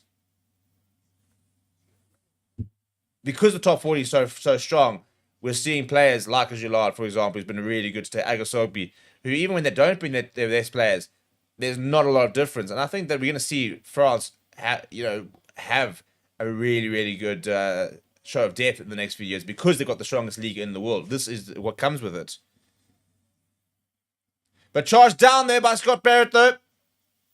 Ball available now for the All Blacks on the 5-meter line. Roygaard. All Blacks looking to try and hit back immediately. Ethan de Groot eventually driven back. But on the doorstep. Big mistake there from France now. Proctor goes to David McKenzie. McKenzie can't get around the corner. Tackle releases the call. Now, Ollie Severe pops it up to Burton Barrett. Corey Taylor bounces off one. Eventually brought down by Gael Fiku, the captain for tonight. Roygaard just waiting for a few. Holland goes into it. France defense has stood up well so far. Lost a bit of momentum there, New Zealand. Now, Burton Barrett tries to get through. It's a big tackle on him, though. Ollie Severe. Back in the number 7 jersey. Left-hand side goes Cameron Roygaard. Geordie Barrett. Brought down by his opposite number. Gael Fiku, who does well to get the ball available. Roygaard got Tupou Vai. Goes Tupou Vai. Christian Lil-Willie. Burton Barrett. Space for Burton Barrett. Ball over the top. And Will George's going to run into the corner. The All Blacks hit back. And that man continues to score tries for fun in the black jersey. Well, this game is suddenly really alive. The last few minutes, 2 tries and a try is allowed. We've definitely upped the ante. Both teams looking a lot more confident on the attack. A bit of a mistake that from France, really. That's allowed New Zealand to into this position. Garrett charged down by Scott Barrett. And New Zealand did not need an invitation.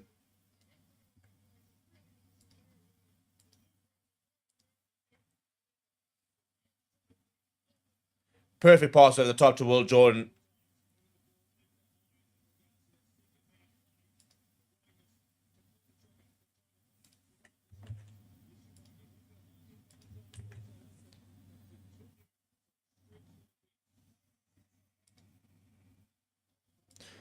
Right, Bowden Barrett is taking the. That's very interesting to see that Bowden Barrett's kicking. I don't know why you would be when you've got Dan McKenzie. I think it's a better. Well, I'll tell you what. That's maybe why Bowden Barrett is taking it. He's absolutely slotted that straight over the middle from Bowden Barrett.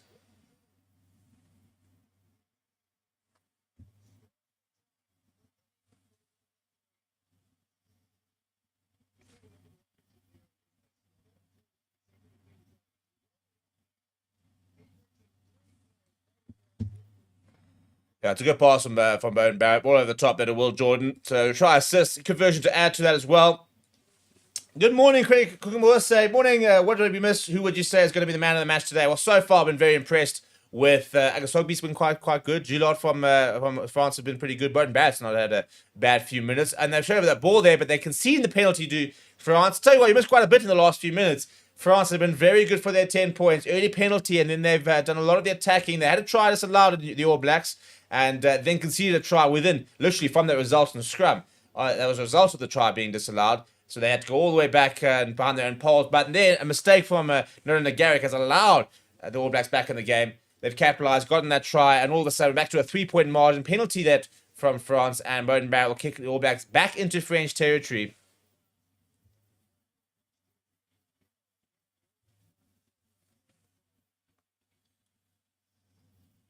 But what you have missed, though, is a really watchable game. It's been very good. I've thoroughly enjoyed it so far. Ball at the top there to Tupavai. Penalty advantage. The sack timing not good enough there from France. So penalty, free roll of the dice really, yeah. Jordy Barrett's a chip over the top. A couple of chases including Zari Severe, but Agasobi does very well. He's had a good game so far as the youngster.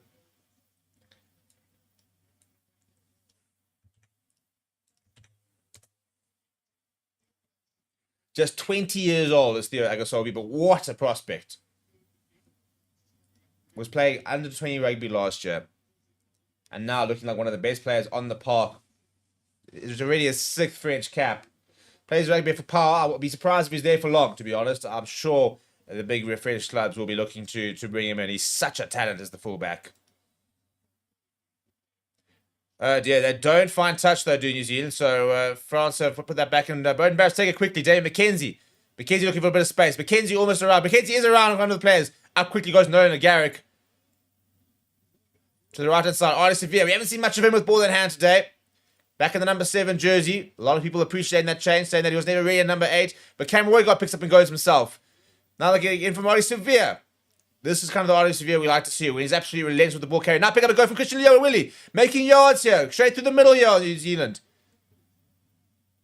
And knocked on. He was allowed to play it. There's no ruck form, so he was allowed to actually go through and play that. Was Hugo Aradu.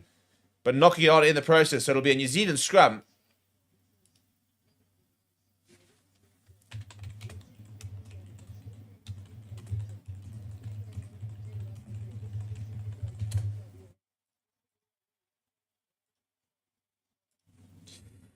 Ferdinand saying, come on, New Zealand. Craig saying, hit the like button, peeps. Support the channel. I agree. We've got over 400 people watching, less than 50 likes. Surely we can get up towards 100 likes by the end of the stream.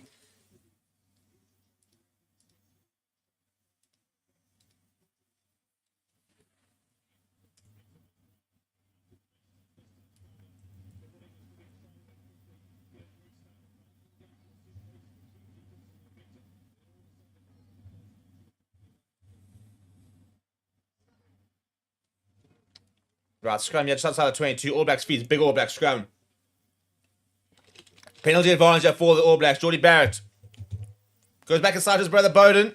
Pops it up to Billy Proctor. No, it's actually Rico Warren who's getting involved in the centres. He's over there, though, I think it's Sir John. He was allowed to play the ball as well, but they're going back for the penalty at scrum time. Very good scrum that from the All Blacks.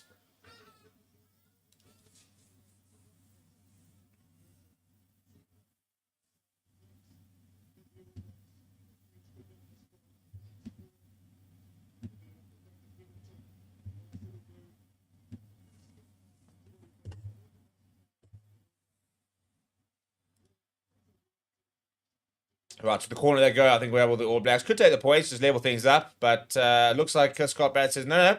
Go to the corner we go, backing ourselves. We're going to try and grab a lead here to New Zealand. They're just past the 5-metre line, about 6 metres out. They go to Fabian Holland. Looking for the rolling more. France had a good one earlier. Can New Zealand replicate that? Cody Taylor controlling things at the back. Slowly but surely just trying to remove a few people here. Once is the call though.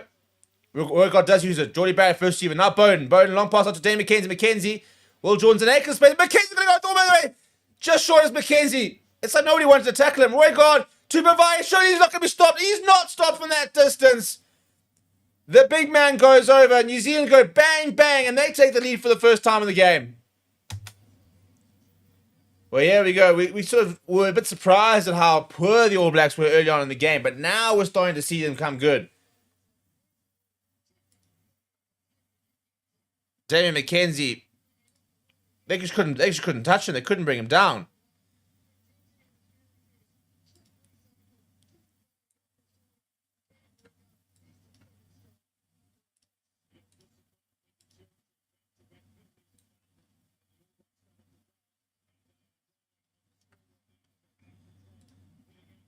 And the conversion is good. So 14 points to 10. The All Blacks now getting a bit more control in the game.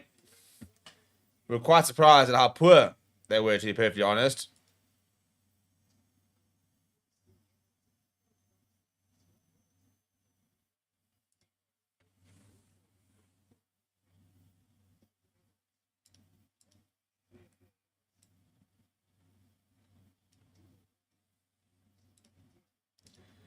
Vai, second test in the number 6 jersey. One of the experiments that Scott Robertson is conducting today. Good take that from the restart. Yeah, right. 14 points to 10. Let's see how France respond.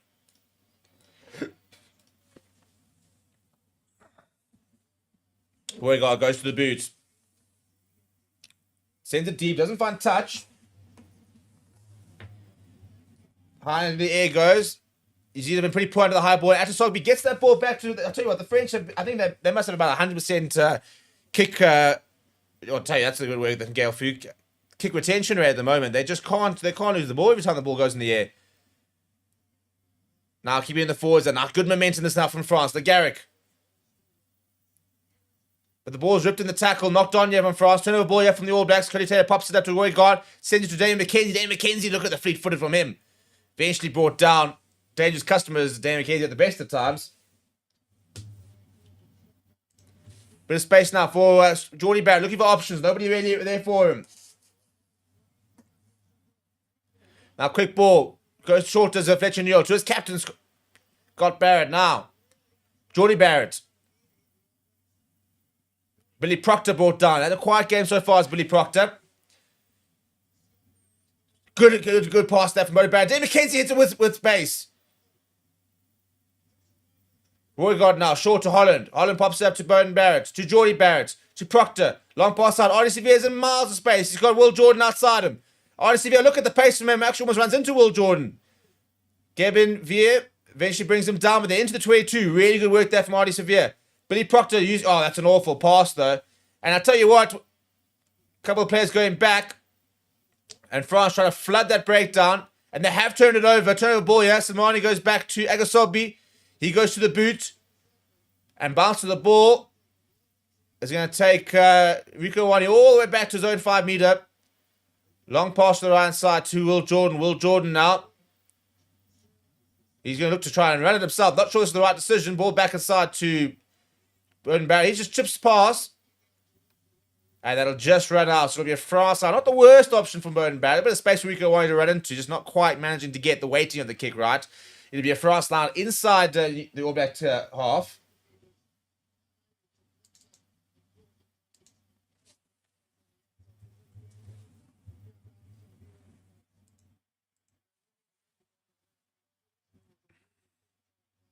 Couple of French fans into the comments as well. Welcome to the stream.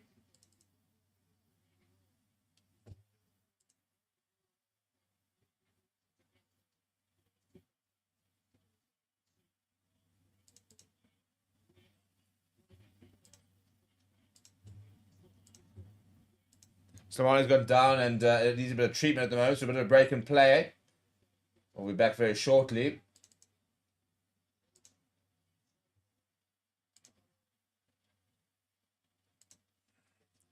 That's a good line, that. And one of the two advisors got over that. So penalty advantage for France. They have a free roll of the dice. They go short to the Gary. Spins in the tackle. Gets it away to Spring. Good work this time from France. Now Gelaton. The Garrick sniping, looking for options. Go short. Penalty advantage for France. Ball available. Pick up and go. Loses the forward, does Julian.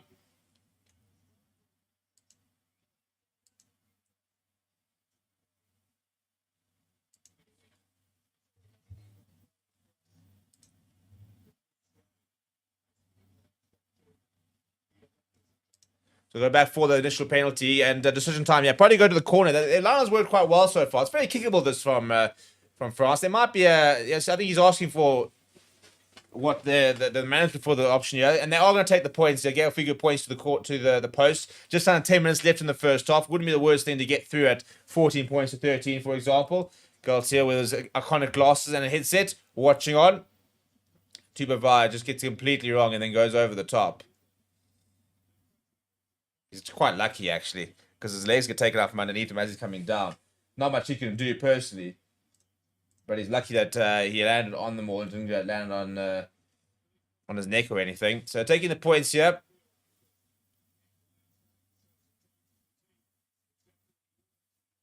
Right, LeGarrick will take it. He's nailed one in front so far.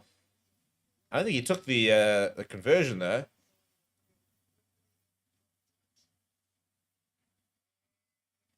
That's very good from LeGarrick. Didn't take the penalty on the halfway line. That was Shadon. But that's a good kick there from Nolan LeGarrick.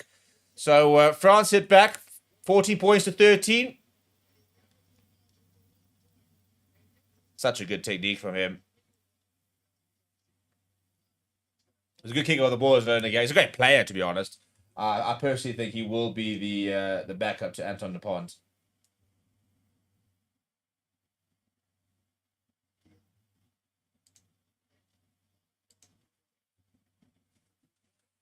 It's a good restart that from France. Just fielding in, kicking it deep. Maybe McKenzie fielding it.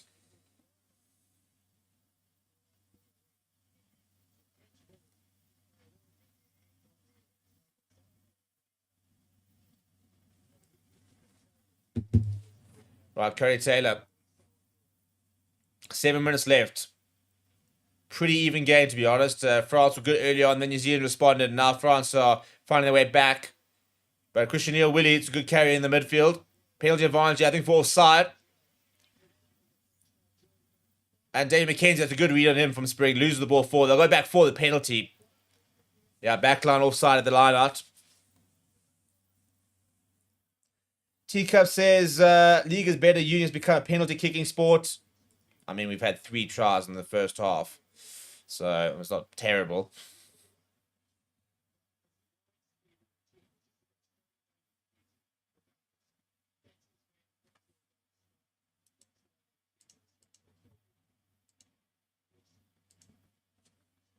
Right, so from the penalty, they're going on the right-hand side. 6 minutes left on the clock here for New Zealand to try and build on their lead before half-time. Getting up to that almost 100 mark, people. Let's see if we can get to 100 likes before half-time. Almost up to 500 viewers. Thank you very much, everybody, for joining me on a chilly morning in Johannesburg. Looks pretty chilly over there as well. Ball available for Roygaard to the left-hand side. Leo Willie back on the angle. On his debut, he's been impressive. Roygaard pops it up and lost forward from Ethan de Groot. Not sure the pass really. Alternative ball here for France. Fiku looking for options. Sends it to Samani. He says, no. Straight back to Sajond. And he will find touch. Not a bad touch finder. It's close towards the 10-meter line. So clearing their lines here at France. Can we have a moment to just appreciate this French kit? Very, very nice from Adidas. Interesting the fact that they've gone with Adidas these days, not Le Coq Sportif. But it's a very nice kit, this white shirt. Nice little collar there as well. Right, ball towards the back. That's a good take there from Tupavai. Well set more as well. Now the left side, Curry Taylor shows the goes himself. This Curry Taylor. Max Spring will rein him in and bring him down. Looked a bit high. Nothing says the referee. Ball comes loose as well. And lost forward on the ground initially. So it'll be a French scrum. I guess I'll be going and congratulating them for scrambling with that defense.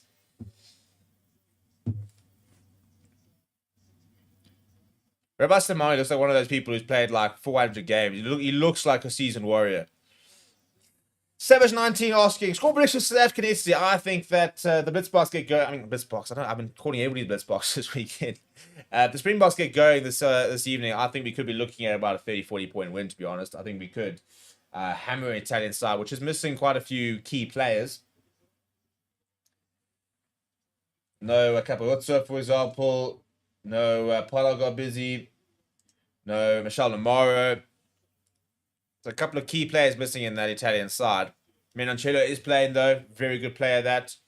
No Monteoani. But it's a good side, the Italian side. It's a much better side than what it was a few years ago. And I think, if you look at the under-20s, for example, they're progressing getting better as well. So you look at something like a Menoncello, absolutely world-class, very young player. So I think the Italian side's only going to get better. Playing the long game, I think, is Caseta, looking for that next World Cup. Right, so John sends us deep. Rico Wani, he wants to run it. And he runs... Oh, it's a good tackle. It's a great tackle coming from Tisserand. Ethan de Groot now. French defence has held up relatively solidly in the tight phase. It's now when they go wide that there's been issues. And David McKenzie, I tell you what, he's been alive whilst it's coming on. We'll have to start this game next week. You can't leave him out. Bowden Barrett kicking behind, gets goes into one of the boots actually, and comes away from Tixeral. So ball available here for France. No, New Zealand won the penalty at the breakdown. Holding on is the call. Looks like it's Tupou Vaa'i. Well, he's on the flank now, so he's decided he has to get into a couple of the breakdowns.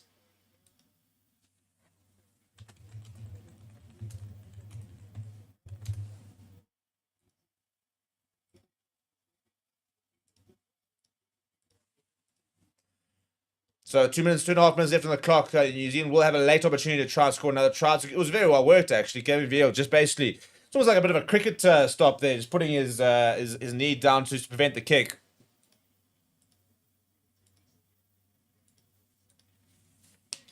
Cookie saying, go the mighty All Blacks. Savage, we can score for this game. Well, I think that France played really well. So I think we could be looking at about a 10-point margin, absolutely max at this rate. And unless somebody sort of runs away with it later in the game, I've been pretty impressed with this French side so far. Cam Roygal goes himself, though. The All Blacks happy getting Julian over that ball. Misses it. He's actually holding his arm. That looks a bit, and his shoulder. That looks a bit concerning. He's been very good, has the French number 8. Cody Taylor now. Keeping it tight to all the All Blacks. Scott Barrett. Artie Severe. Gets away from a couple. He always seems to, eh?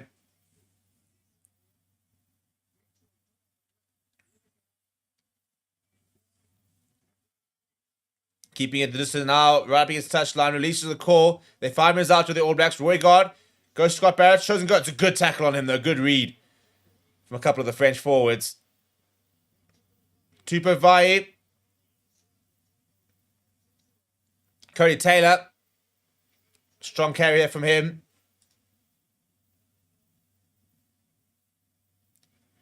Holland now. The big man on debut. Billy Proctor, ball over the top. Oh, the handling is so good. Will Jordan out to David. Oh, Scott Jordan Barrett's a slip, but he does get over. He does score. They almost butchered it with some brilliant handling. And the All Blacks have gotten that try just before half-time. That's really good. Well worked. The pace of it as well. Typical All Blacks rugby, that. 26th career try. Inside ball over the top from Bowden Barrett. Great work there. And Will Jordan, the last pass, not a brilliant pass, Jordy Barrett. He almost drops it, manages to hold on. Gets back up and dives over it.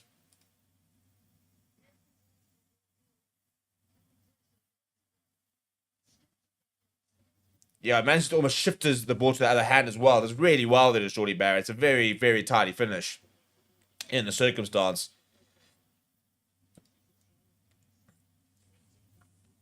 There's a question being asked there by Gail Fiku, but not having it as the referee. And Bowden Barrett, 6-point lead. This to make an 8-point lead. The hooter has gone, so we will not have a kickoff. I don't think. Or we might actually, given the fact that it was scored before the halftime whistle.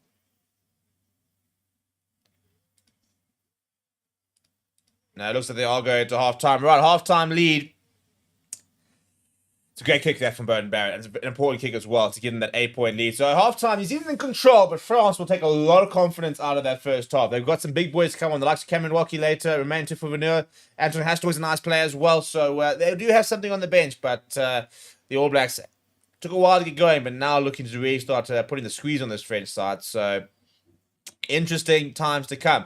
People, please do smash like on the video. Please do subscribe. The channel will be back very shortly after halftime. And when I get back, I'd like to see us sitting at about 100 odd likes. Feel free to subscribe to the channel as well. We're on that road to 100,000 subscribers. We're looking to try and get up to 90,000 in the next sort of month or two. So become part of that journey and make sure you smash that like button. Make sure you subscribe. And I'll see you in a bit.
Check. Stretch.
Hey boys, tackle bags, offer. George, tackle bags to the truck.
Hey, Anna, I'm a normal size dog.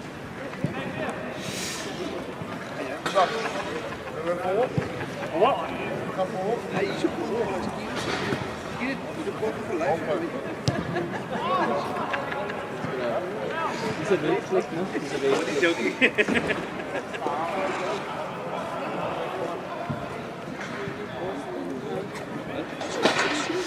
What's up? Are you going to get that?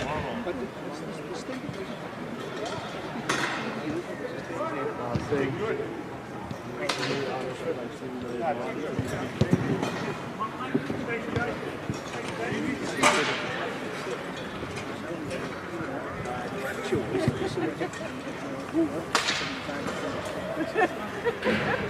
You know, this is always you know, if you make this it's more safe than You need to watch yourself very much.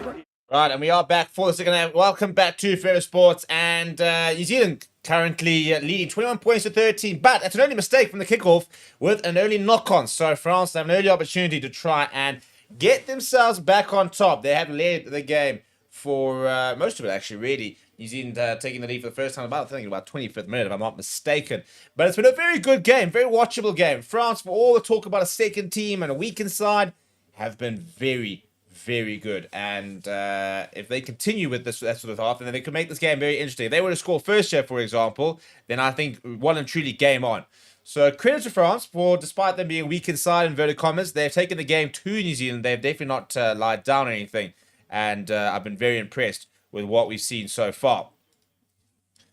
But it all comes down to whether they can continue that momentum. New Zealand started to look like they were getting sort of really back to their best towards that stage of that half. So if they can just sort of start well, then all of a sudden I think that it potentially could become a runaway game. But right now, France on the front foot.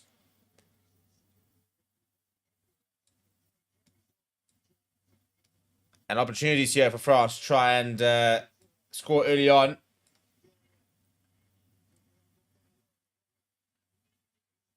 Couple of nice players in the French bench as well. Likes of Anton Hastoy, Tofa Fanua coming on, Cameron Wacky. Bit more experience there on that bench. Pick up and go. Good work being done here by France. Now Gael Fiku. It's that center, captaining the French tonight. The Garrett goes to Berea. Good momentum this now. 10 phases here from France. So Johns goes short. Max Spring, or Tom Spring rather, being brought into the... Now a couple of options. Veer almost getting through. He makes a yard or two. Better. Le Garrick. Gillard.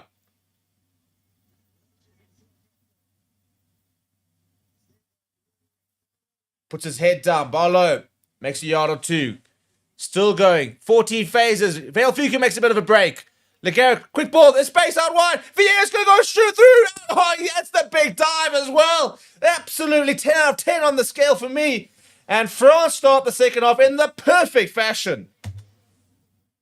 Oh, that dive was textbook. They lit up the stadium with this. So, John, I mean, they just played the numbers. Then the big dive right in front of Damien McKenzie. You got to love it. You got to absolutely love it.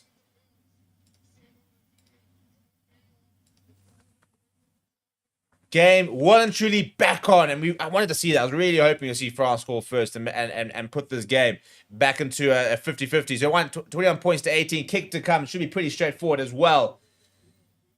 We've got a big half ahead of us, and this French side, if they were to beat New Zealand, I'll tell you what, all the talk in the week about their disrespecting the All Blacks, we need to stop inviting them to tours, they can't just keep leaving their best players. Well, the French second side is currently a single point behind the All Blacks. And if they were to go and beat them, that would send a massive, massive message.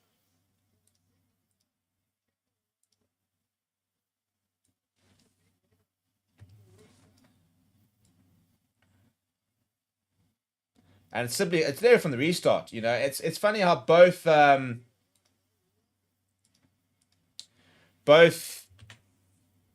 teams have capitalized from errors. I mean, France also scored, and Le Garrett got charged down for the kickoff, and that led to New Zealand scoring. So tidy up your errors, and you can get control of this game.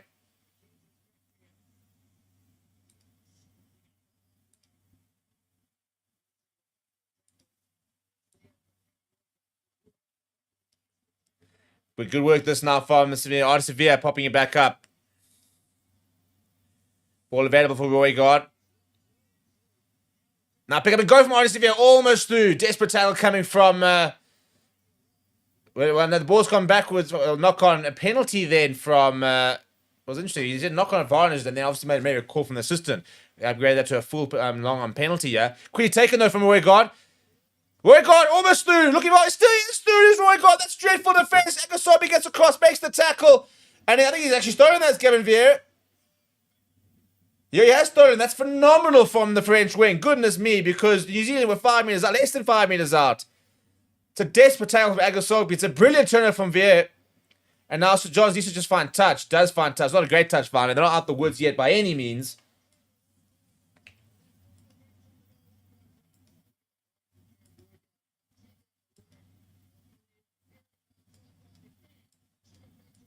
Vieira, it's such a good turnover. It really, really is. Absolutely world class.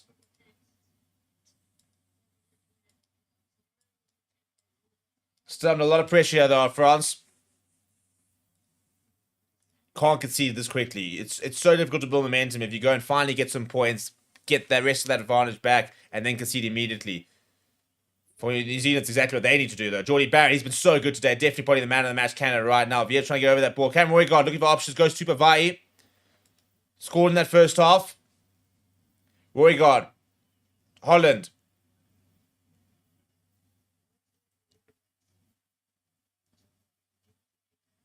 just keep going down the breakdown here, the All Blacks. Lots of options here for Roy guard. Fletcher Newell. Good carry from the big man. Pick up a good Cody Taylor. Billy Proctor wasn't expecting that. But he does well. Right on the front door now. Beauden Barrett. Good angle being run by Will Jordan. He's in for his second. New Zealand hit back. And they keep doing this. They keep trading blows here to New Zealand and France. All from the run. A couple of good carries. Will Jordan, he is inevitable, isn't he? He just cannot stop scoring.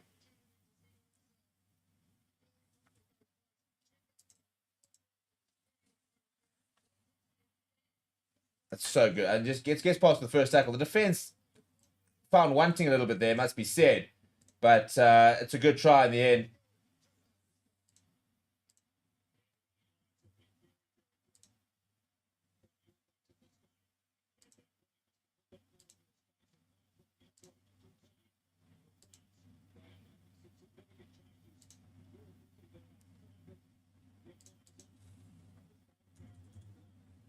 Tell you what, Dan McCain's been a big addition to the side since he's come on. It's an important try that from the All Blacks. Just as France starting to look back and trying to get back into this game. And you've got to be able to do it. You've got to be able to sort of basically just keep beating them down and make sure there's no hope. As Beauden Barrett continues with the kicking duties and he puts the scoreboard back to an 8-point lead. 2 tries in the first 10 minutes of the second half. This game is well and truly alive. And they're just trading blows at the moment. One try.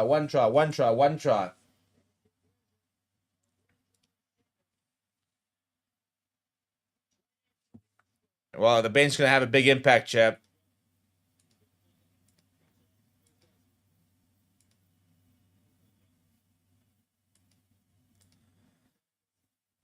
Looks like a couple of players with the bench here now for France. We'll confirm exactly who's come on in a second.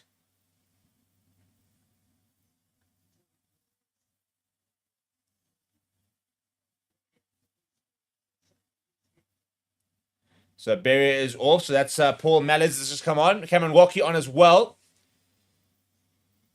One of the more experienced players on in this French side.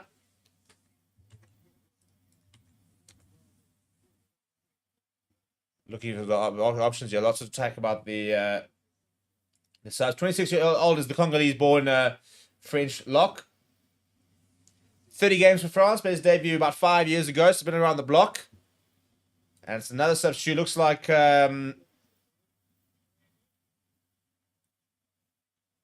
Tixeron's also going to come off as well.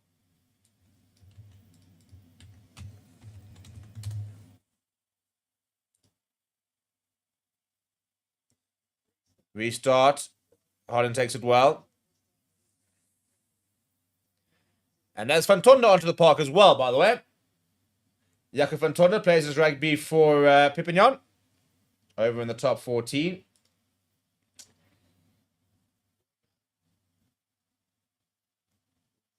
Been in France, playing for Clermont originally.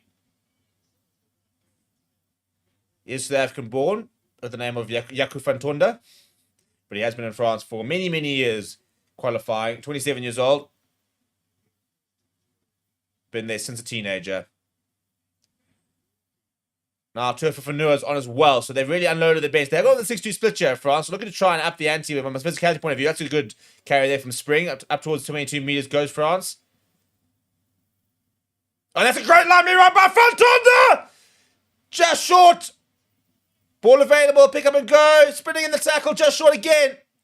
France on the doorstep. That must be a penalty advantage. Surely they slowed him down as Cameron God knows, says the referee. I mean, it's his first touch ever in Test rugby, and he's almost gone all the way. That could be one of the best first touches ever. Yeah, penalty advantage not running away. It's been coming. Fantonda's lurking.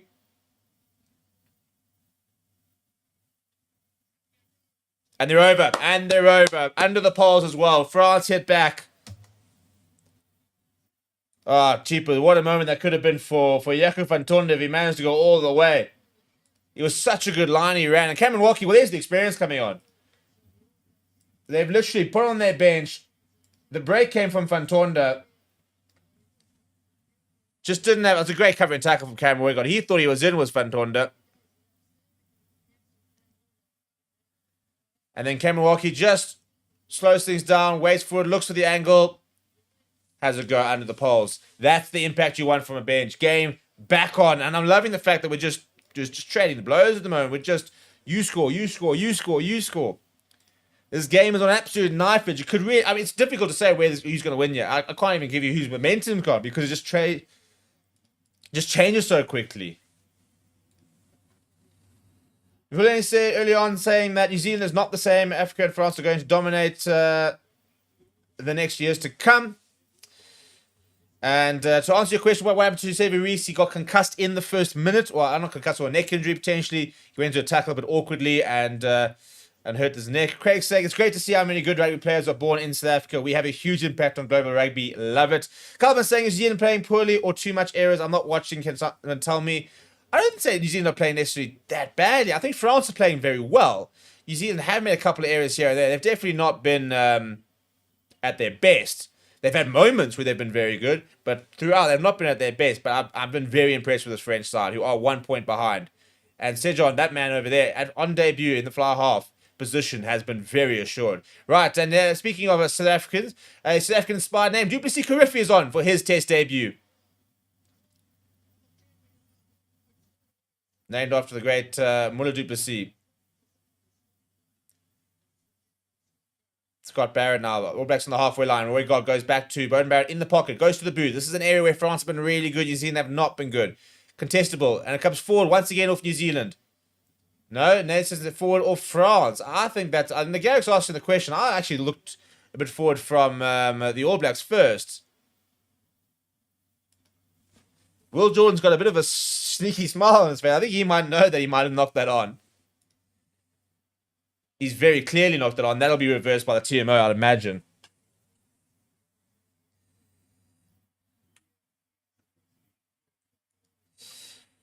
First saying, watching from Rarotonga. And what will Williams say? Yes, it is. But why losing the players to other countries? Because we've got just so many people, to be honest. I mean, the long and short answer is the Rand. I mean, somebody like... you see now, players are getting scouted right from Craven Week. I mean, Jacob Van Ton has been in France since 2018. And he was basically scouted from school, is the long and short of it. So that's the top 14 do. They've got the money and they're scouting straight out of school. I mean, he was part of that whole Montpellier program. He came out of Grey College, went straight over to Montpellier, then went to Clermont. And he's been in France for close on a decade now. So he's obviously qualified through that. So it's difficult. I mean, they're just throwing money at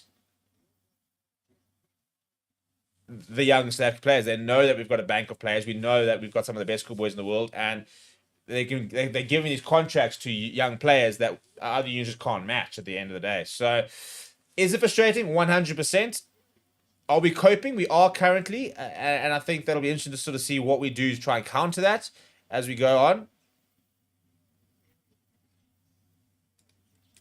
But it is something we're having to address because it is there's a lot of that happening, unfortunately. I'll be interested to see if World Rugby start getting involved in terms of starting to control the way the contractor works at junior level, as France hack it downfield from the scrum. McKenzie.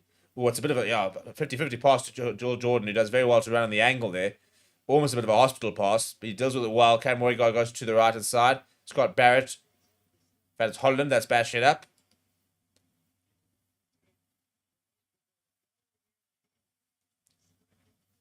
That's very well taken from Springbok. A big hit on him. Up towards the halfway line now, France. The Garrick assessing his options, goes to the left-hand side.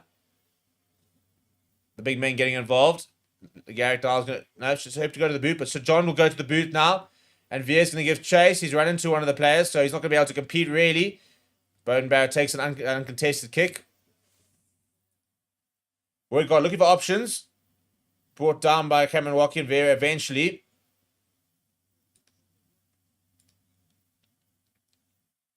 Artie Severe. Geordie Barrett. I think that's knocked on. Was left to behind. No, he's left to behind. So the referee, Artie Severe.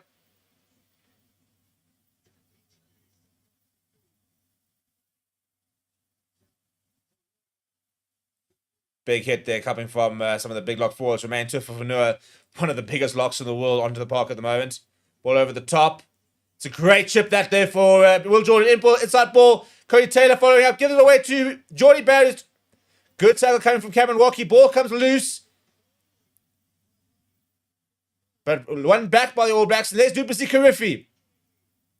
Couple of French players on that. Have they won the penalty or the turnover? They got the turnover. Good work that from France at the breakdown.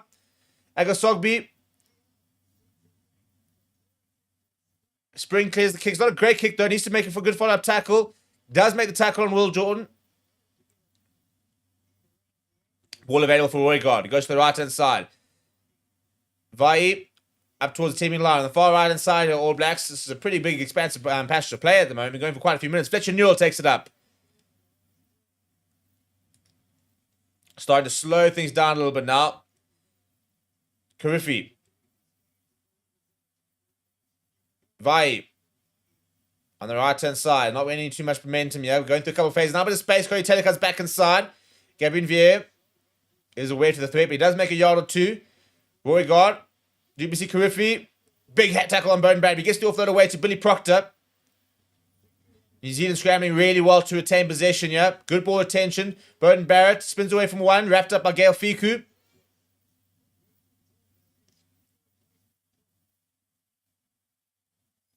Geordie Barrett. McKenzie.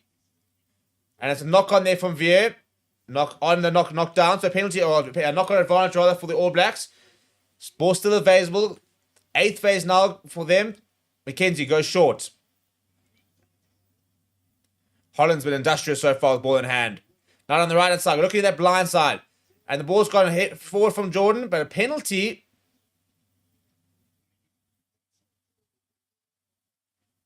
They've called it a deliberate knockdown. That's a pretty big call. It was a knock-on advantage at one stage. They've now said it's a deliberate knockdown. A yellow card. That's a very big call considering they were going down a pretty full blind side. To suggest that's a try-scoring opportunity. That's that for me. That seems a bit harsh. It's a big moment in the game. Though France down to 14 men. Seems a bit harsh. We'll have to look at the replay here, but I mean, there's so many other players around him.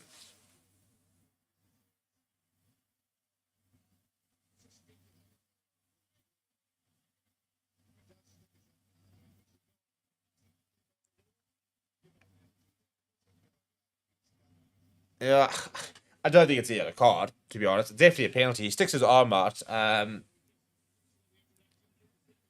I'm not sure it's a yellow card offence, but anyway. So, replacements in the front row here for New Zealand this time. Ollie Norris is on, as well as Pasilo Tosi. Cody Taylor still on, though, so no Samasoni tackle wild just yet. Duplessis Karifi, though, in the number 20 jersey on debut.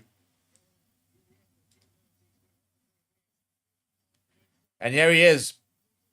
Big carry from him. Big 10 minutes this now for the All Blacks. Can they make that one-man advantage count?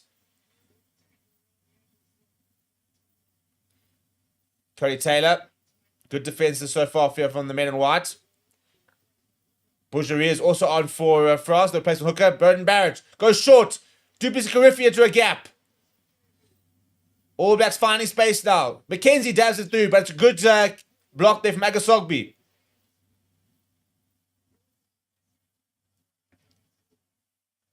Fontona trying to get over that ball.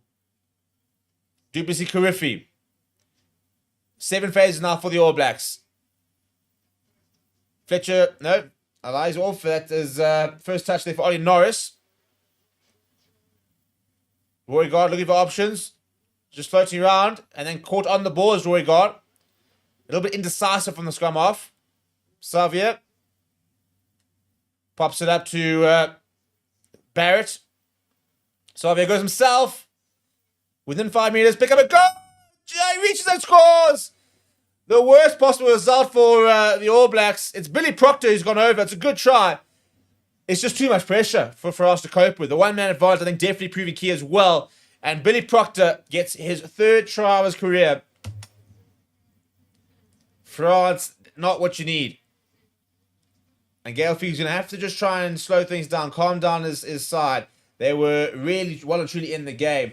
That yellow card has given a big lifeline to, well, not a lifeline to New Zealand, they were ahead of the game, but a big opportunity rather for them to get themselves well ahead. Mr. Unicorn, yes, Jordy Barrett did score a try. Ashley says, sorry, but number 20 just made me sad now. Rest in peace, Jota. Well, yeah, we go to the football thing. Well, thanks for ruining my morning. I'm joking. But Michael saying, Under 20 World Cup 2025 final reckons SA versus All Blacks. Well, South Africa have booked their spot in that semi-final. Looking really good. Oh, we're going to have it. We're team-owing here. We're going to have a look here. We're going to have a look. This might yet get ruled out, unless you've got foul play or something.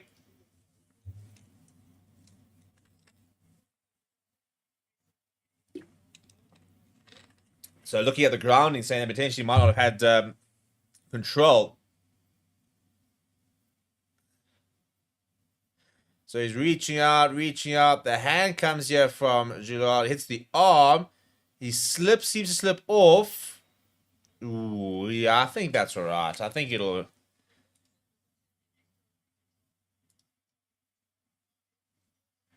Ooh, he does seem to almost lose it. Is there separation? On that angle, it looks like there could be separation. This could yet be chalked off. Another try chalked off for the All Blacks if it is. No try. No try. That's a big moment in the game.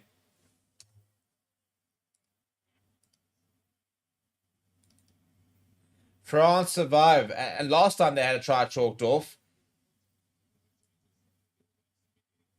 they went on to score themselves, did France. So that's a few minutes that they've managed to cope without conceding with the yellow card. Gabin Villa down to in the bin.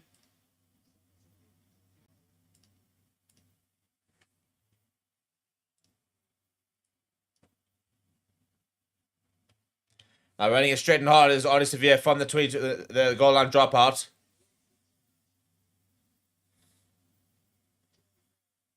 But he put that's a big tackle on him. Been impressed with the French physicality so far today. Vai. Ollie Norris. Alex Fisher with that big tackle earlier. Trying to get his hands to the tackle. There's Holland. Roy Guard looking for options. Goes to Bowden Barrett. Bowden Barrett pops up Dave McKenzie. McKenzie eventually brought down. Contesting every breakdown now at the moment, all the French.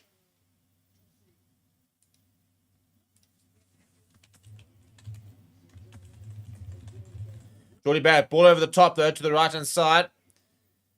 And Adesogby, it comes backwards off Will Jordan. They finally get one back to New Zealand.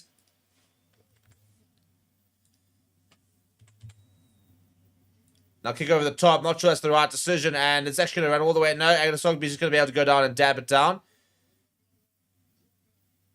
So it'll be a goal line dropout for France. And they won't mind that. Just try and slow things down at the moment.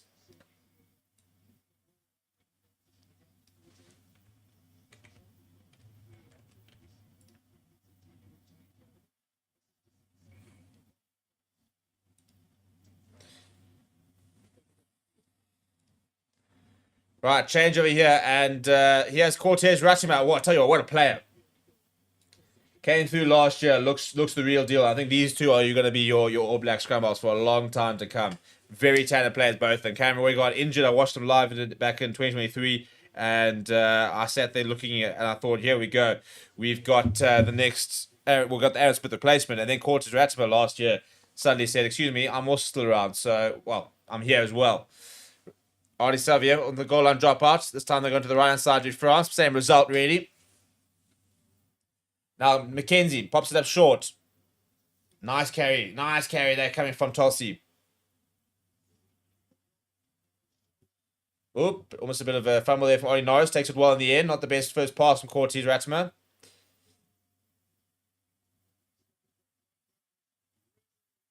McKenzie at first receiver. Very good defenses so far from France. And then they forced the knock on as well. Turnover ball. Rocky pops it up. And ball over the top. Kicking from on Baptiste Janot.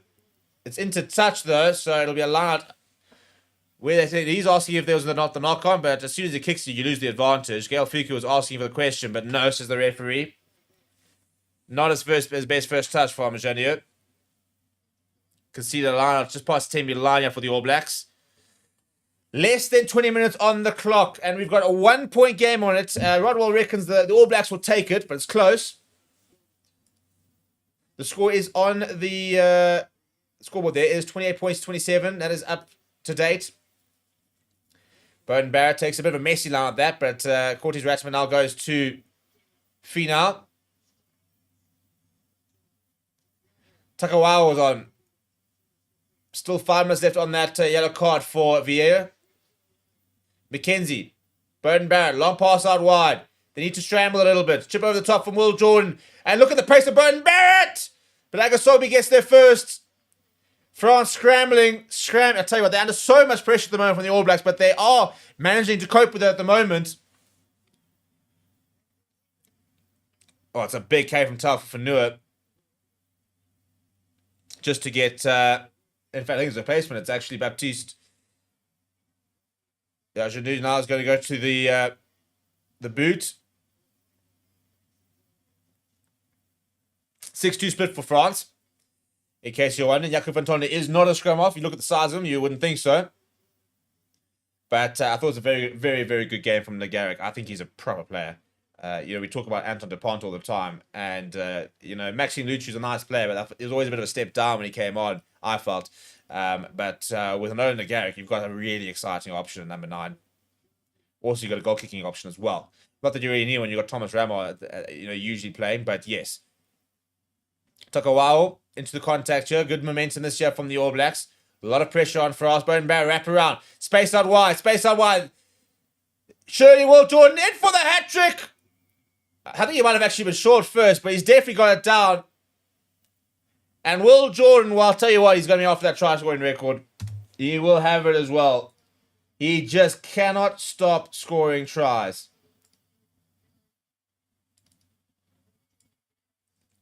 Too good as Will Jordan.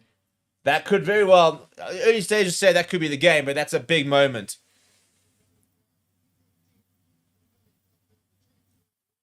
Kick to come to try and make it an 8-point lead once again.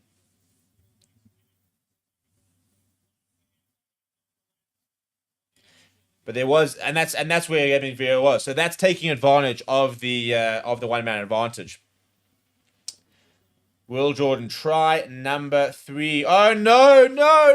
They're looking at it again. Oh no! Brutal if this gets ruled out. Have France managed to hold on once again? They're having a review of this. They're having a look.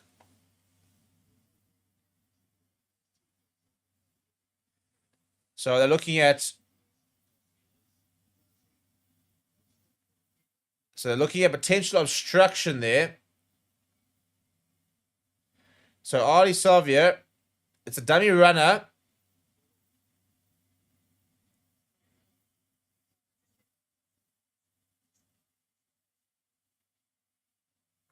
So I tell you what, he very much does seem to run into it. Well, it doesn't seem to affect him that much, but yeah, I tell you what, I think this should be ruled out. So basically what's happened is that the replacement tight head, Pasola Tosi, has basically run the line and run into Jakob van Tonder, but just that half second has meant that they're not being able to shift as quickly, which has created that space on the outside. And I think this is going to be ruled out, I mean, it's nitpicking, it really is, but I mean, he definitely does play a role, I suppose.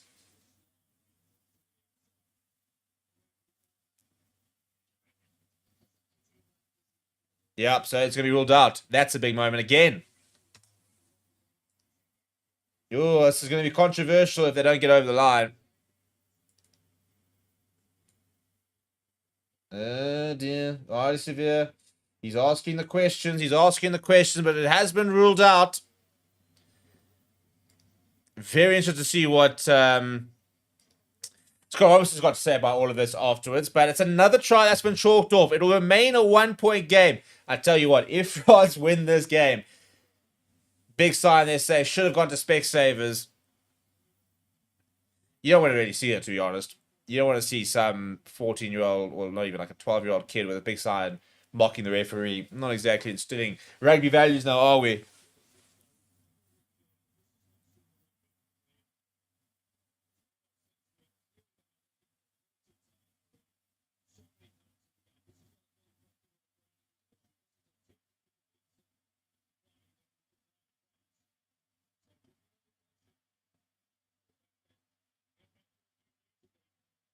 Yeah, listen to the commentators say this is not Super Rugby anymore. They're not wrong. Super Rugby, they basically just let anything go. They basically say just do whatever you want, really. I mean, Oaks are just busy like running into it heads first and the likes of that, getting like not even yellow cards, stuff like that, and all of a sudden it's Test match rugby. And yeah, I can understand that. Chanu's really, really pissed off. He's put that in the air, and the referee's in. Yeah, he's asking for a scrum. I mean, the referee's in the way there.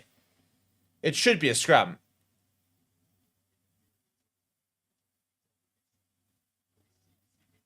Yeah, he is in the way. Just call a scrum. I think he's very rightfully annoyed there. It's a New Zealand lineup because he couldn't get the kick out because the referee was in the way, and that definitely impeded him. And all of a sudden, he's kicked it into touch. In theory, as soon as the referee interferes, it should be a scrum.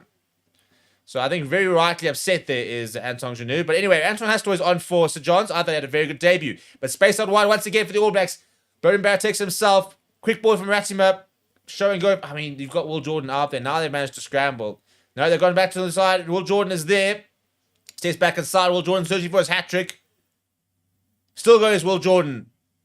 Did he lose it? No. Only Norris. Last few minutes that France have to defend without Vier. Yeah, there was a knock. I thought there was a knock-on in the contact. And there is a knock-on in the contact. Could BBC Gavin Vier back on? He can't have too many minutes left on that.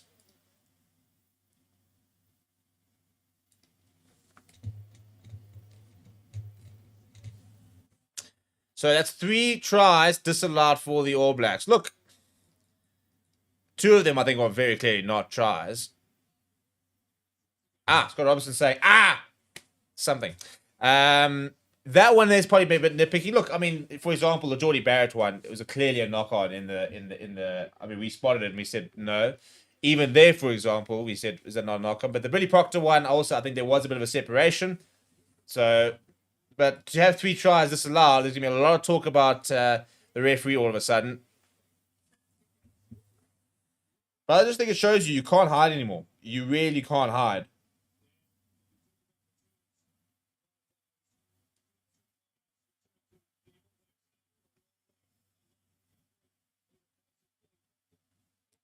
Right, Billy Proctor on, Quinn Tupai. Or Billy Proctor off, rather, Quinn Tupai on.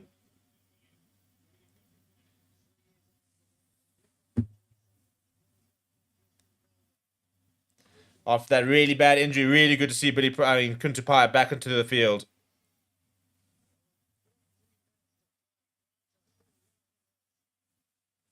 Right, still a 1-point game. France inside their own half. And Gavin Vier is back on the park. Ball over the top into a lot of space there. It's a really good kick. And David McKenzie onto the ball. McKenzie goes to Rico Ioane. It's a good tackle, though, coming from... I'll tell you what, he's been really, really good today. Galenton's been a bit of a defensive masterclass, the outside centre for France. Cordy's racks with spots space on the left-hand side. David McKenzie was calling for it. The ball dabs him behind. And they're going to let her watch out. So it'll be a live for France. 13 minutes really left on the clock. 1 point in it.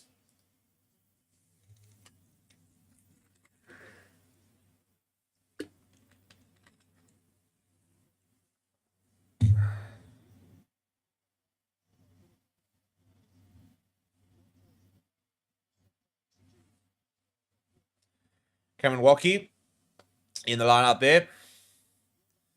Does take it well. Looking for the rolling ball here of France. Looks pretty well set as well. Now it breaks off to the right-hand side. And it's been brought down. Referee says no penalty or anything on the halfway line. Gail Fiku pops it short.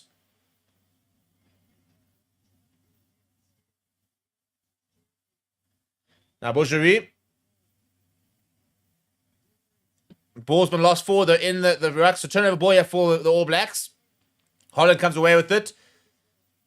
Eventually goes to Duplessis Karivi, pops it up to Burton Barrett. Darren McKenzie. Geordie Barrett. Numbers. Comes back inside. It is Quinton. No, it's Will Jordan. Burton Barrett. Oh, he's dumped on the floor. To the right-hand side. Geordie Barrett. Darren McKenzie. Loses footing.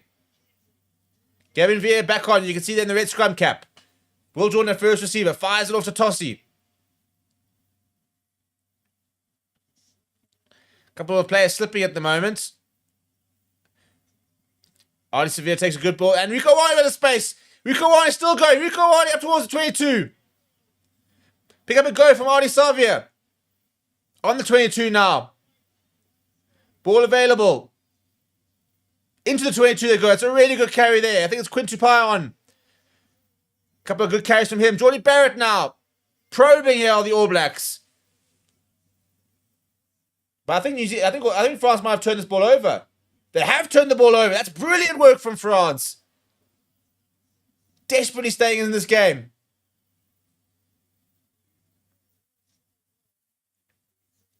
Long pass out wide, and Gael Ficou's going to take his time and then just find his kick. Just trying to find a good angle, and it's a brilliant kick from Gael Ficou. That is absolutely brilliant from the captain. He's fine touch, just short of halfway. Couple of players. I mean, I think it's this turnover here from Alexander Fisher is so good. Straight over on the ball.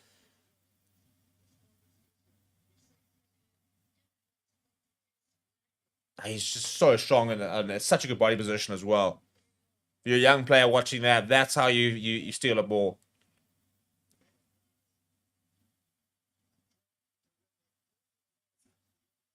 Fourth game in a row they would win this with France. They haven't lost in 3. Haven't won in New Zealand though since 2009. It's a weakened French side. It's missing all the big stars. But they're 1 point back with 10 minutes to go. Cortez Ratam on the back of the line right now. Goes to the boot. It's just too far. I think it will be marked by Spring. They've been flawless under the high ball. I think they've lost 1. They've been really good. We'll do a bit of a stat breakdown in our post-match review. But they've been really good under the high ball.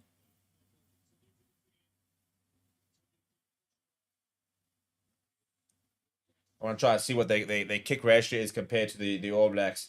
France so far have kicked 28 times, the All Blacks to 22. You look at the kick to pass ratio. New Zealand 1 to 11 to 3, France 1 to 3. To the left-hand side, you have a bit of space for Cortez Ratam. Gets the ball back to Bodenberg. Bodenberg chips it ahead. And Atta Sogby, who's been so good, the 20-year-old. He's 20 years old. I don't know if we've actually spoken about this enough. He's 20 years old. He's been absolutely brilliant. Composure there. Chip over top from Bodenberg. He's got the pace to get back. He just marks it.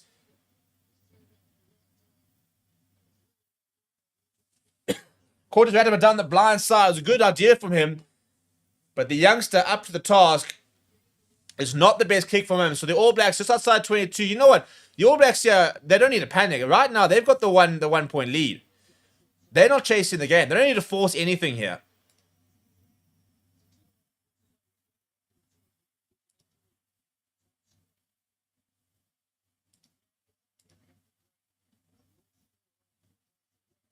We have an injury here. I think that's Antoine Astoy who's actually he's just come on.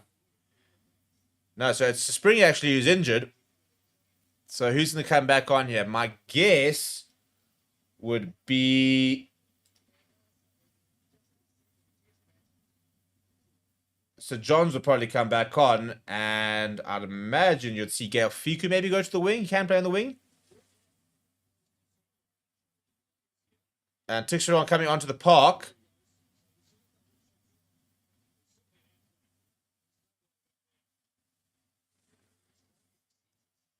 Well, I'll have to just update you on the replacement once we get confirmation of that.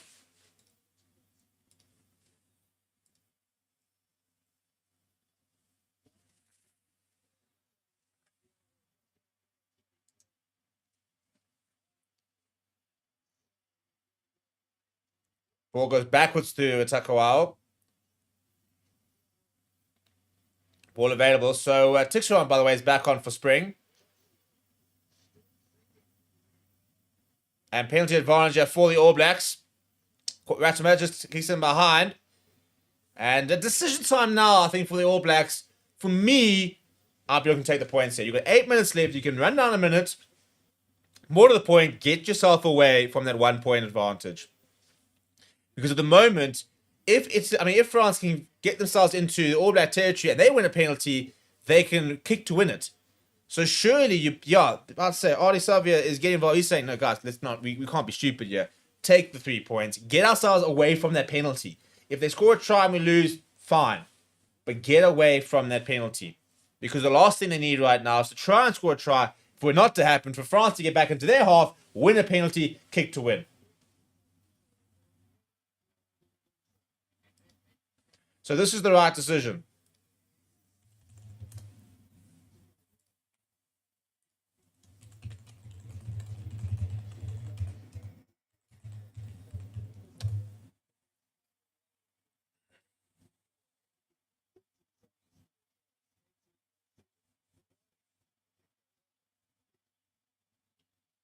And it's a pretty straightforward kick. I mean, you shouldn't be missing this, should Beauden Barrett. And he doesn't miss this. Right, well, there we go. New Zealand open up a bit more of a lead.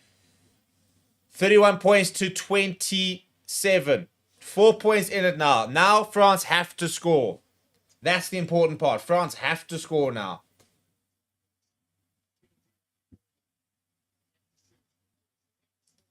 So now it's a change of the mentality. Now they're showing and now they're challenging France to go and score a try. And I think it's the right decision. You know, if you do concede the try, then whatever. Well, whatever. But fair enough. You know, you made your own mistake there. But at the moment, just get yourself out of that 3-point margin, because conceding a penalty is far more likely than conceding a try.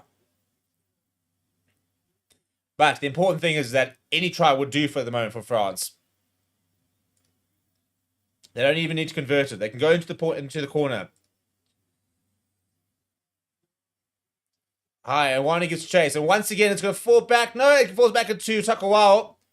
They got it wrong, though, did the All Blacks. That's something they're going to have to work on. Oh, cheapers, you know, really. You got props trying to put in these big fancy passes to nobody. He deep kicked that from Beauden Barrett. That has to. What's he going to do? He sees a bit of space on that left-hand side. Searching for 22, and David McKenzie almost got it very wrong. He's eventually gone back, but he's done up against the touchline. Where has he managed to find touch? Not very far. Advantage France. A really good kick from Antoine Hostoway.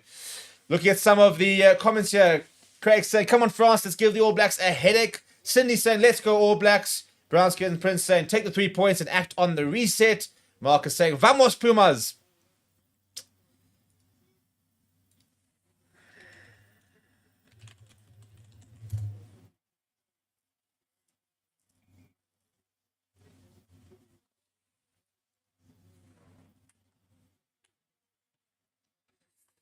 Ned Smith reckons it might be the biggest upset of the year if France win. Yeah, I mean, France beating the All Blacks doesn't sound like an upset these days, but you look at this French team. So many players on debut, so many players with so few caps. Moore's gone down, no advantage, says the referee. They were slated by the media for the team that they've brought, saying that they're disrespecting the All Blacks. They're disrespecting international rugby. The All Blacks should stop inviting them. They shouldn't tolerate them sending these weekend sides. This weekend side has got 5 minutes to try and find a try to win the game.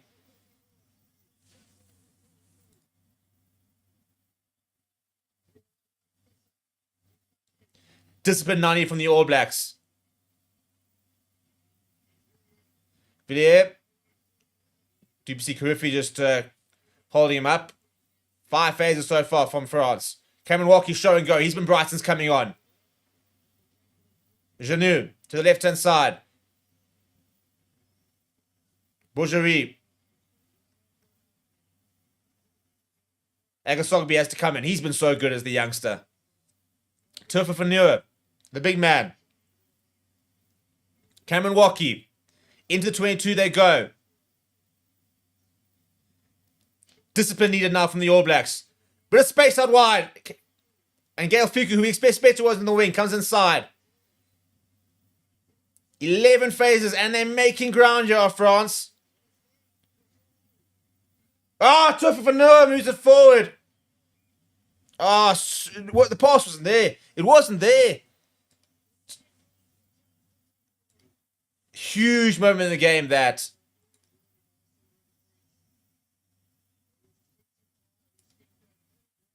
I don't think the pass was there. Cindy saying, hang in there, All Blacks. Charles saying, All Blacks go. Caleb Dunn saying, I love the improvement from the French up the All Blacks. Shane Boyson saying, go New Zealand. Lansdowne saying, we can do this, All Blacks. A lot of support for New Zealand in the comments.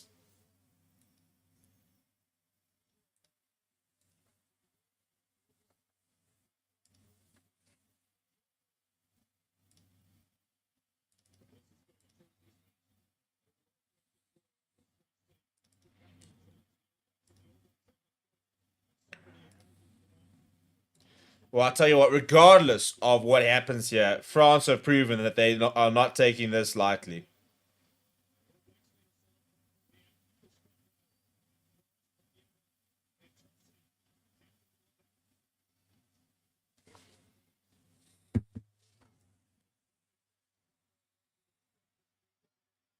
Big scrum this year. I mean, if France can win a penalty here, that would really give them an opportunity. But and they're working hard to try it. No, there's a penalty advantage actually for the All Blacks. They do win the penalty. That's a huge... Look at Duplessis Carriffy celebrating. That's pretty much the game.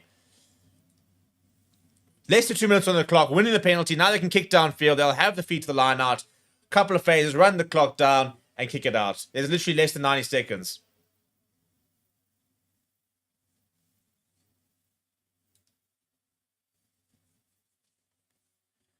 Bowden Barrett will take all the time in the world to kick this downfield. Just run the clock down. It has been a serious scare from the All Blacks. And France, well, credit where credit's due. They were slammed for the team that they brought, but this team is going to just come up short. And at one stage looked like they weren't. So they've definitely proven that they're not dismissive of this thing. I mean, it's the rules at the moment. You know, the teams that get to this final, they can't play. Obviously, your best French players are going to be in those teams. But I think this is a serious statement from France that they've got the depth to rotate and still be right at the top there, you know. And I mean, we talk about the Springbok depth. All of a sudden, we need to start talking about this French depth. Because the top 14, which has been growing astronomically in the last decade, is starting to really impact this French squad. And we've seen the impact. I mean, obviously, they've won the Six Nations race. They're one of the top sides in the world. But now, we're seeing it's not just like it's a golden generation. They've got the depth. They've got the youngsters as well coming through. Yes, they're buying a lot of them. But that's the name of the game at the moment. 20 seconds left. Going through the phases here, all the All Blacks. Just trying to see this out. They should get over the line. Rabbi Slimani, he's up and he's shouting at them. He's actually been told to go sit down.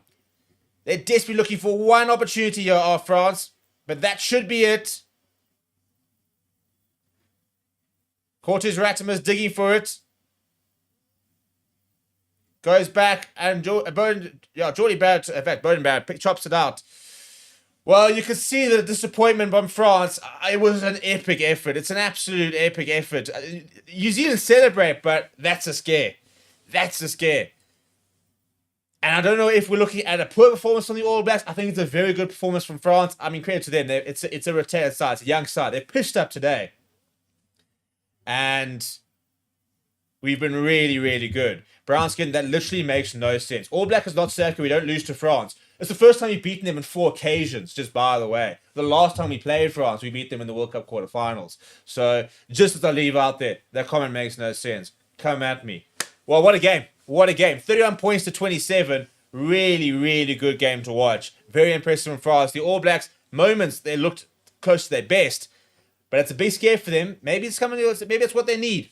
Something to make sure they don't take this French side lightly. It'll be very interesting to see how this all goes next week. I probably expect the All Blacks to be a lot better. But yeah, people will see you very shortly for Waratahs versus Reds. And after that, we can really start building up to the test match tonight. So thank you very much for watching. Smash like on the video. Subscribe to the channel as well if you're new. And we'll see you guys all in a little bit.